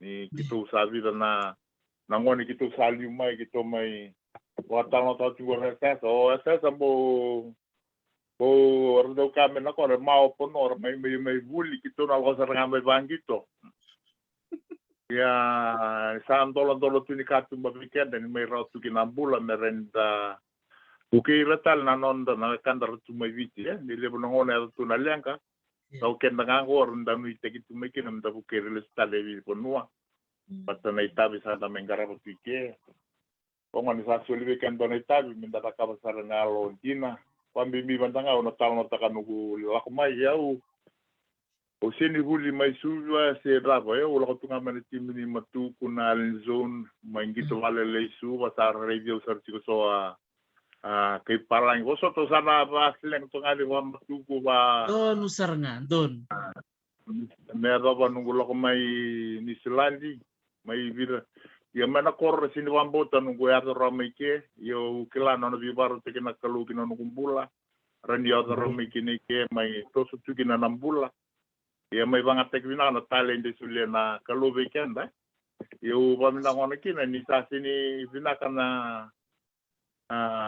nanonda ulimbeka zera ye tuta le sona karen da kabo na reli vinaka kina non tambula si nanonda taut pambi ni sana mai uti ngito na tuta le na no mumbula ni sa uti ngito to na kabo mele vinaka kino iko vinaka kino no matu vale ye wa vinaka ni kimblok mai rani support tiger bugi talkina na kay mertu mai viti ni devo na lengar do stava sanda piker sanda una numa dangan da milionea ya sanda buki nga batinin sanda may rota tuna bulai ke sa totok ba ko tibina wale bula nomu VOC mai na tikinaya na nomu ngol nga mena tim ni matuku sarto re na talent di may viti na bakita pa man daw sangol mikini ni Silandi jo eu la ko may nakoro may child tuna timini biti ngona dua kana pa kiro na tutu to batene tutu watike ya tata obile ya may nangono basangang zuru tu kina timini biti na lebu ni props na nduru ko tuna timini biti ambo ndende na zuroti tamoni ndonia usala ko may na 1990 O sama gitu tuike sartung kay rutusanga reda chimba kana tijrag vini sa kitong gitu o provincial tuike o mangito do na provincial do chikungor na King Country no na timo kon limit. Sarto reda mai na timi rutusanga vini ka tio mo loko tale mo lengito na timi vite. O ka sa da bibi mai vanua Kinano na nanu motu na tim ni bonu anda list talkin anda le wala takana tim ni bonu ninda ngande botu menda dingi take menda gitu takana tim ni bonu ye una ka ukata ci kuni sanda sa sanga ci mai viti se ni raw tanda gela mai balangi saranga ingir list mai serranyo ni list tale lo mai na dio sanga bulo mengito cingo i boykato ruana bake usanga la ko King Country Tahu Cina 96 usangay sa may molokrak na timi Northland. Andin. Isa doon din na ngunong balaw ya Kembali balaw ni Liumay Bill namba kita po niya mikin ni Silandi. 88. Uy, Reda. Lalu cuma may kiwes nga na 87, na 88 sa 3 Island. Yung lang mo yun na lakong bago din. Right. Isa. Totokan jina totokan na naman robi usini ku nire sachi ko nasasanga ngole may na skola sibi kemni Bill o Joe ngole may na timini matuku sa may lore sara talendi sa ngole sara may nislandi yarto sare talmay na mutalendi may bit kau listala ni biti mo laki gitu na tim ni banua totoko ba ko tindo na turang taro chukumengo ndo na taro tarong chukumoko ndrongele wana turang wade mesoma mengo embalete tiko Bill ke Joe tarong chukumo jerbueti ka chukumoko na ngoni sala da bembeka rao ni muria ndo na ngone ke bia ngole ani na kerembe na scholarship se ngoni sala da bembeka se da me vakaretak. No, ana taban scholarship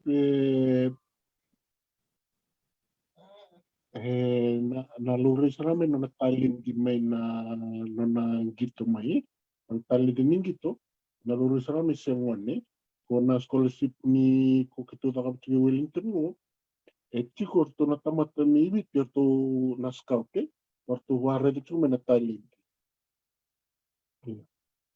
ke to sa ready ko raw na scholarship ni so lihat to na binakatanga itu binakate Ronan Duru Donald Locke Ronald Bex na kabaya na bikuruli so to na yui ko mo ngela ko may mose ngone mose ngayon baki cengkarua cengkaturwe patu mga niya Nagkaroon ng talent dia nanomu development kaki dia to nang gimi vouchiki iko mo vartanga so nga natalin ni orang ita ka mo taka na kinabo to ngimi vouchiki to binakata na mislan di merto taka Sabi na balik sa Bill na club indo tani walay na club club sa near to so na club mo ra nakatu na so na ngone merla may yo soras ni wa kotraki sor na vartanga ko nakakavaka ito na sulim ko nakakavaka mo nakakavaki ke so na contract na ngono ko na New Zealand rugby so lang mo na contract has to be through New Zealand rugby na contract na yung na takam to na contract laleng na club ito na red kito na vartanga ko na nakakavaka Iko may nakakaka, yung mo may hindi tangan ito club. Kanangon, nandala na kwento yung akin, meral ako may rangi red nangon, na kartut ko na biya, wesin ni Miroro, kurado sa artik rangi lande talent na, kaya so nangon, nando makakaka na sulinibisa ni Sor na kinavovo ko, kuat go tunjua sasa, nando may makakaka na kurang biya ako may. Karena bakal ngasara so na yoko yang bertine rasini wili ka ngame babinak rasini baka salat lagi babinak nakang ko na yam Orang na kontrak lang mingo sa fakana. Ikon mamila ka nakatang. Terus nanu mencari kontrak mo sa ilab. Sulbi ko nilab mo gitu siya. Na kontrak ni ilab ba ya. Sa nga gusto ni Nigel Ragbinen. Wat kina dio. Nigel kono Crusaders na kaba. Hurricanes kaba. Erto na sul kontrak ko kun kontrak do ilab. Ko na kontrak mini kontrak lalai. Kontrak ni nakataka. Tuloy nung visa. Binakabali mo na numuwa siya na sumsar nga minatarya, binakabali mo Jerry, na tarmay, Joby Tayaki, o biya tumano na talno na bikawa siya mobil? Iya, naka tukun cingores hindi na tudok. Duangan na tuku rongo dan baterto so ngoni bule la kumai kera sini scholarship mai. Ya meraso mendona bon wana maten tuike kla mereni. Waka me bisu ko tu ko la kondono bonua dona ilabo mbeka mena solia se ya na bubale mai tikena me solia na ilabo ya kla waka me mai sini mai tiku ko rubuli mai tiku na vale ko mai vai dili tikena do baka na kana e me solia dona watini ilabo waka me bisu tiku me ka ko ni la ko vitalio ko se me overstay se mata le butanga rasando na no matiku ni la ko mai viti mer mangito era na no matiko ni mesara nga mai rasa duru na tim ni Crusaders Wellington senga ni Sulandi ora ramuri serama na penalo na mai club rugby sanga piktak mena no club monga duru na union baka na Crusaders ngore bilo tiko na kena union ga yore ni duru na Crusaders baka na Auckland Blues tiko na Northland tiko na North Harbour na county serto ngai duru ke sangai pikta ke na union ya o serto na blue serto ngai redo mai na nomo performance na NPC je ono sot ni province ni Selandia serto ngai pikta mai kina na tamata top players mai na union meragai pikta ke na seni ndala ko tunga baka sa mo sa nga mai video sana numero ni udur para ba yo sengai ona muria mai na peno la wea sando potun cingore asa sini lebor la mai sini ni dado kata tu na club dota na club ba England rasomi binaka mai Francis ni Selandia sanga sini professional na club ke rasul yang na vaka na vale yo sana ga tebu mongito na union ya sana ga tebu rasomi na mongito na libu na ngore ndo mai Paulo Mbale na sini sobina ka sini kita kata mina ko baka santa kana ngone kitu lako mai kina na 1990 kitu mai tiku ndo na tahun ni wake up to ai tokoro na ga mi tahun ya yo ya ni lako mai na koro na leru na ni yo lako mai na koro batana ngito santa mai guru no visa ule ngito na simni visa geto ngona na ya u bataru talo visa ro regular na visa uga kamo special constable tunga me visa antu tun kalbi ani olok mena por ini gitu sala ko mai boy kato ye to ko rongo na ge solve kito dona job ba ka mi kito le musumbuka ona buka ngo ko sa musum joratu taunga bandu na matau sa na u kabida na buka ya uti to kabida na singa ro nungu sa tu biro nungu lale wata wikim raw nantu sambi bi mai biti batya u special no ko tu mina ko na mai bangaram bula la mai valag wata wikim raw ni kum raw regulatu na timini na visa mai biti ya sakit to mai matai ni singa karoni singa rosa sini rota na musumbuka au sanga itu na sengai bona bula sarangani tu mena korona ya ko na ni sarikin rota raw mai lako ro biu na buno pito tikina ro la sumbunga na dorti Wellington Timba lo bin la kile rombeka ndo verawa pita matirawa. Dua kondo viri mai bito lori masautu. So tu se sautu. Wotinga vida ngana mata rusa taru wako lista liviti ni rusa breaktangon na ukangon na bosota ni ndende na bula nda bosota nda ngapa binaka usa ko ngona metare binaka. Yo simbero mai mosakrati kwa bona mai sotava iketwa. Ya ko ngona sa undo lista ni vitro doctor batikito ni tulak me ya Embon do to na nangona umdanga biyo ni ro mena kor sambo itu do sulipi gitu bolso bulan dolan do na marawa utia sangai ruan dolan na sauni gitu no do na marawa sangai wato gitu we baka itu pokin man na vale na kake de free yo umdanga santo ni labule umdanga na ona o tinga ro ngona ngo rusa sin rawata rusa manilis talibiti yo ni sempre ni gitu sagang gitu ngawanto na club or tu sabi to na ilabu mo count na ilabu amo na gaito ni watch na season or ngona sempre watch na season rusa la ko ngona rusa tinibeng gitu na club ko yo ngono sali seni vitin sa wuti ngona na season ro gele to rinya na ilabu ngona usanga tuno onge tuno na vira wo ekemdom tanga rusia mtanga ni bogi to wantu na club games and rusa la ko kila ngona na menda do wa ro chu makina ni to na karwa ko menda na busota kila undo lisgani usa mai ti rono ku ti kero santo tu ko via o ke ro busota mtanga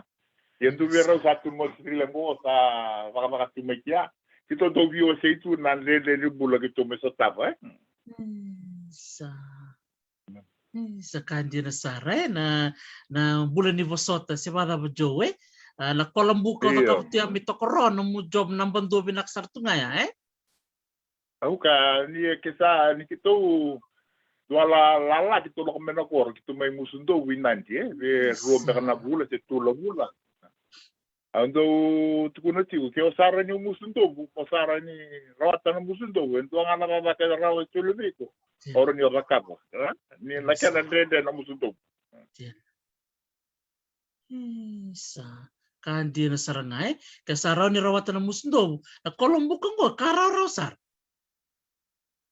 eu kama na buka endo tane ko na buka menakor ko sara mo na klase ko esa seguro ko ta musundo wala ye kila kola ngabandua ko menakor sengai buno ye sengai yo ko ngona ke sa sini rau sa sini kila ba ngona na bakatale dinasar sa kadir todo ko sakanga ni Vosota totoko ba ko tinong wasema ya ni Vosota toka la ko toka ka Kolombuka tos juga na club games ya redango o sa may leo ni bonoto go ni Silandi babi ni binakatalanga bikem ro kay bil na numrobi bukit tubiran na nangwanera kay murimay ni kem rongon ro sa ibarita gitu bira nangwaner nang kay murimay merpa murimay na merka ko taling murin nan renden ro sa tapa na ka rongon sa numrobi talo ni ko kaya kanan renden stop mobil sa nang kay bukir nangwani ni buli man sa tanga na buli may chiko do na backup na ulutanga nabuta mobil don ba kaya bil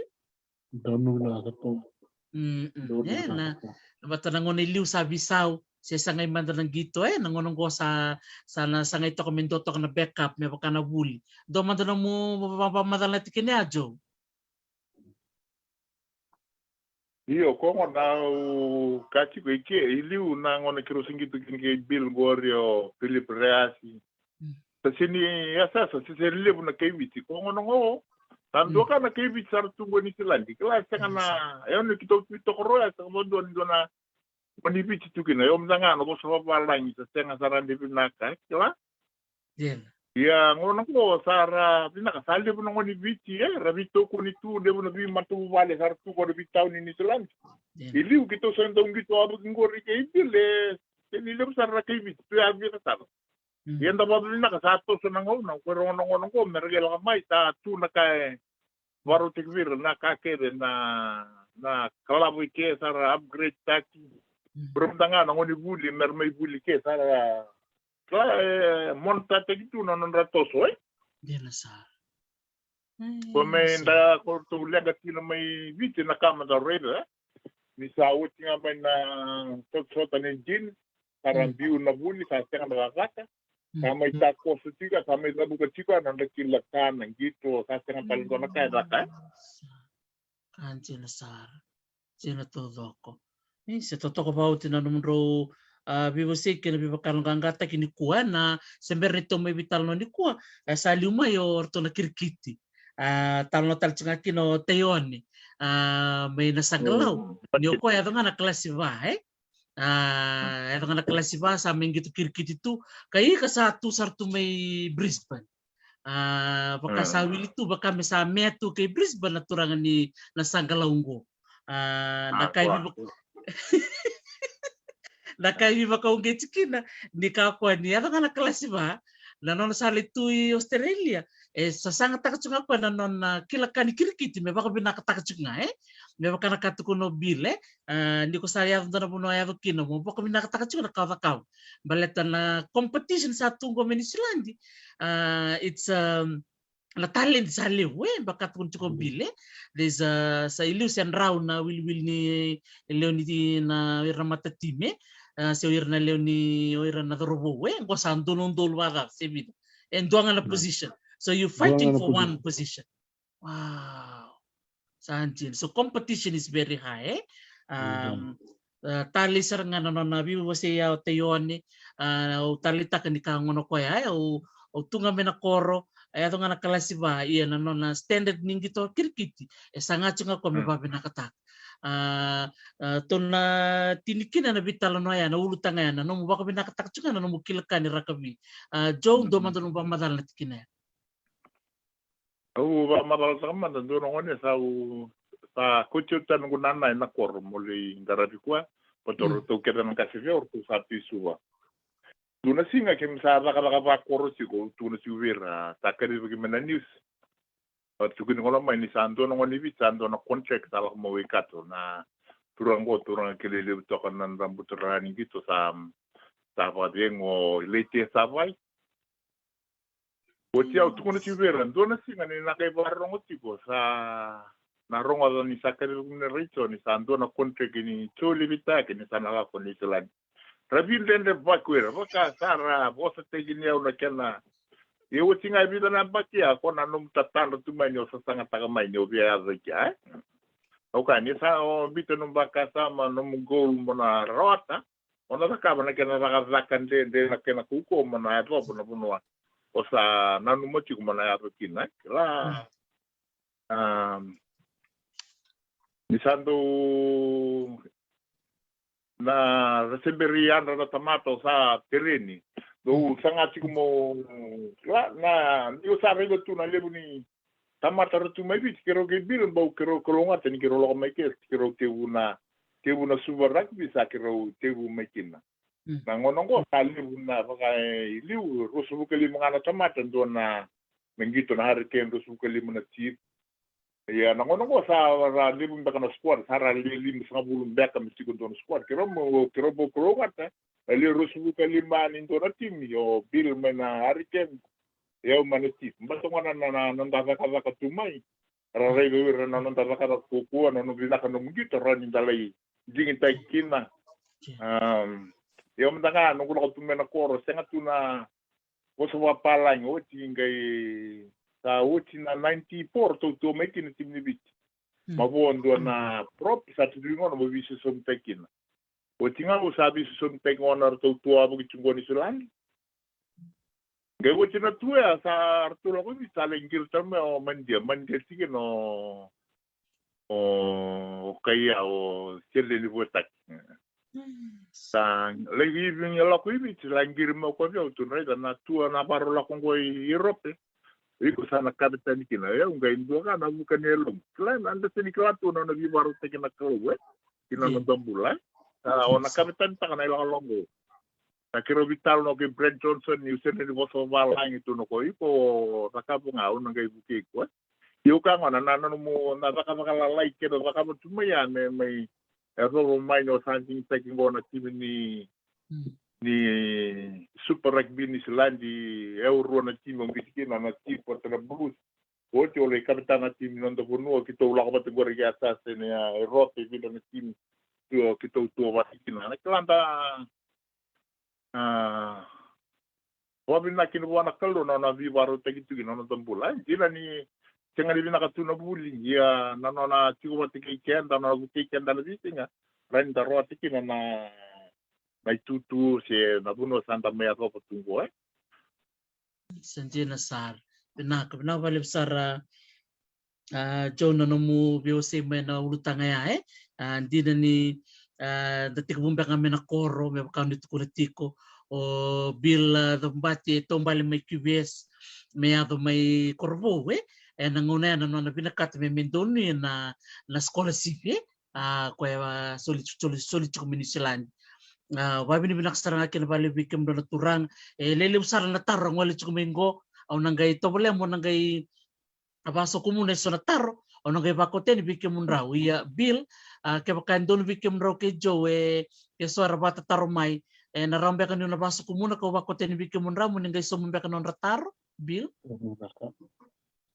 sa binaka jo endon bek bikem ni no binaka sa o betul saranga ngonong ko mo babi ni binaka bikem munrau na lebu ni taro rangwali chukumingo berto na bekan to na numero to bata may daon robe to bitar chukumingo na lini timi beka may tabiuni lebu chukuna non to taro klan lebu sar chukuna talin di may tabiuni don beka na kabina kaya to chukuna yan yon to Kongo sebada Tuna turang to iyo ba Dendesar da turang to Dore na turang to Ni doktor ni tawata bil ngandol nga may na talin sa tuwa.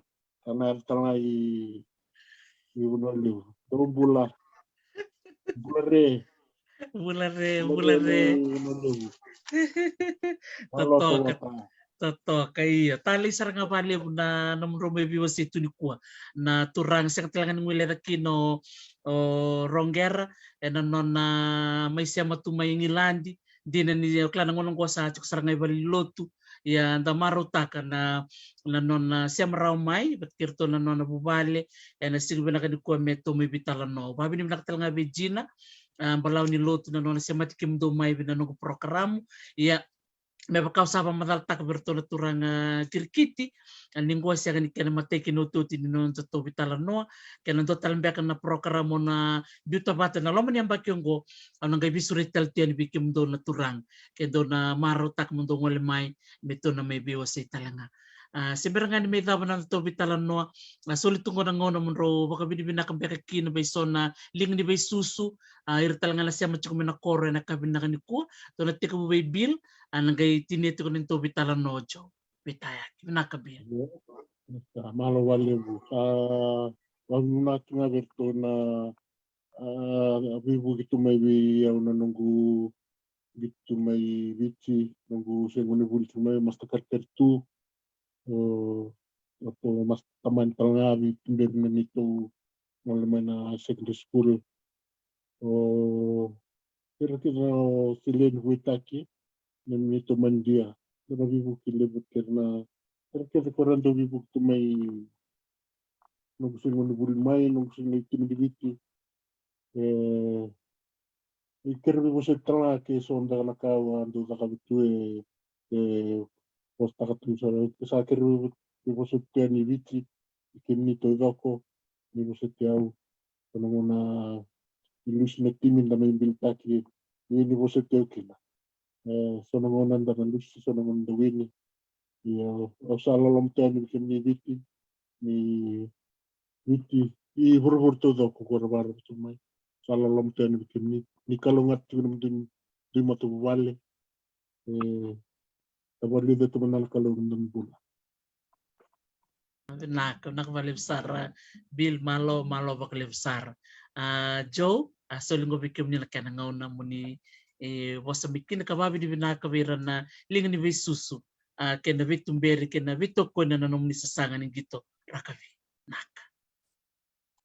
naka wabi nanga wali wana kulumbula nona vivarotaki nona vilutaki tunungubula na tale lisoli mai reni damai vangataka au wabi natalaki na nungu matu wale tutu le walo ni to matu wale ngone tundua wabi nakataka verto na vi susu na vi maroi vero nungasi wakini vero keda na wakangu verto nungu kore ni vasu mi makandu vina walevu na no dovi warutaki tukina nungu mbula atalaki na timi ni matuku vina walevu na ndo koitekini au tu na timi ni nuku mai na timi ni teilevu na nuku vina walevu ndo mai radio tundo na mbaki na timi St. John Marie vikim ni kera na lewana na kous pio bosco vina walevu na vi tabulive na vi maroi kina le tim ni visa mai su wa pina wa levu na veko itaki rani tu sule vio na vaka rani ungito kina morotu kina kumbula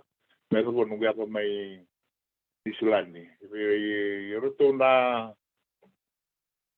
coaching team video undonia mai o klani silkavana bake nungito mai na tim ni viti vere keve na nungu me kapitani vere na leuni team roto kono tu na nungu ngito mai pina wa levu sara na wale no mni ngau na no mni yau na be waro taki na be dua o tamai lenga ngo sine ram dona kana no do vi maro itu do waro tatu ngu ya ni raka ni gito pakina berna lui viter tungo in Silandi ni msengai to timu ngangito na mai tuike ravi ko itaki na be susu na walebu pe pa nanga valebu berto na le ni community Northland na valebu ni barongo tuna tabi ni kuwa nitaka ni gravi na itabi mena to maniti ko na itabi vakani ndo veto ko ni kina via verta na boni ngone ndongito merla mai nondo puno mer mai vangarambula ini Silandi ya usa nitaka vekimni na barongo tu mai viti mai puno tani usava nini vinakatua ni vikimni na embaki mindango nitaka ni na vibaro tektiu na kaloki na nondun timbula vinavalevu vikimto na ndoni kamburaki na vinavalevu misema kito mai na kabini kuwa vami na valevu na muni viko itaki rani kimi no misuma kina na sangi to takawati na timni ibonua kimi sakater tukina ni mami asana ko lau rani kimi mai mata para tuki na timi ni bonua malo vale basa bina vale bina do vito ko ni tu kabanu ni bina tu ni vekimdo master 10 ni taka ni ndumbul bulu bina chiko au sa lolo mambimbi sartia ni vekim ni kele na ro tal nanda perongo tal ngona katarava ta kito wa mo tuen ngona buli ke ni Silandi ngai mo to manda sa totoka mundo vami ni binaksarbali bikim do naturanga jobi tayaki ki bildo mbati katanga kino ako pusinggera na sinanom do sema mai na sigo binakan ko vami ni binakan na bukunda na bakarong ti kumai na bisi biti na bisi buru totok ni nom do biwse saranga men na lumundo dina na yalo ni bikawitaki ralevo ni tumbutumbra sema ti kumingo ndakila binakana talent tu mibiti lebra sa sangat tunong mi balang ya sakani maraw ni rosa abandono ya menangai rabitar tarani bikemun raw ke baka chiko sona non rabaka taro don dia nang bulan lebu ni kuwa sombe ko biran dolo matar tu sarare tu na talendi rasang baka ni kilan na merda kaba satu ko na mobil na kontaraki na bimbi ni kana wili ke baka matata na bika kaungko na non realon din na baka nakat ko mo jowe ni rangwale mai bipalani merendina ena kai tu kuni bir merda kaba satu token din ke mai matalaw na bika ket ndo sebi kitoni kuwa bike mamini kuwa na talononi nung dombula to babi ni binaksaral kin bakal bikem do kedesar sekan ngule ta kino iran na lingi bi susu orto na renum do rendi ni vale bakatal nga kino orto na num do tumbu turanga tumbu maram na bunora siama chukumikin na sing binakan ni kuwa sa ngol tu na bakal binaka titong besar sabak mo chukan ngone tu Hawaii malo bakal besar malo jina bisi mati to nga bitar tar chukan na lomani yang bakengko sabak mo yan ni sama deman naka nakawale bil naka mada manda jo nakawale naka sama lo sa nakawale sarvikem ni na siya mati kumain na kabinakan ni kuwa sa matakalilin ko bikitong goy Hawaii klani sambung libu sakti ko may biti sa matakalilay berto may England sa babi ni binakan bikim nito ko saran na base mati at kumain na sigo binakan kuwa berto na Lao Educational Charitable Trust berto o Penny Longa Penny Tonga sosial o Nathaniel Yalmewai bakatal nga kinbe Gina balaw ni Lotu Pami ni vinaka bikim duke na visi mati chikumai na biwakan ena nonra ngoli chikumai na bibulangi so ena bulongo na bula kailau. Saba kemudian bikim ni kaku ni ngula tabu ni kesiam talamene sigi ni mataka ena nda ruotal chikuna nonda bulangi ni mataka. Na on na kaloko dan siam chiku ingilandi dan ngandi tiko na yan totoko totoya bakatalangakin na wal na kaloko erto na durti ko may nabitala no eso na lawa do bakadindiki kay nabuli ni sare ti chikumba kana dan to na ipola mata ni kakuningay dalata na vital nongo na wal na kaloko en kabini mataka usaba ko madan bikim ni malo bakalibsar na siya may totoka na siya mabakabiyokani kanay talam no rong binaka ni samo mata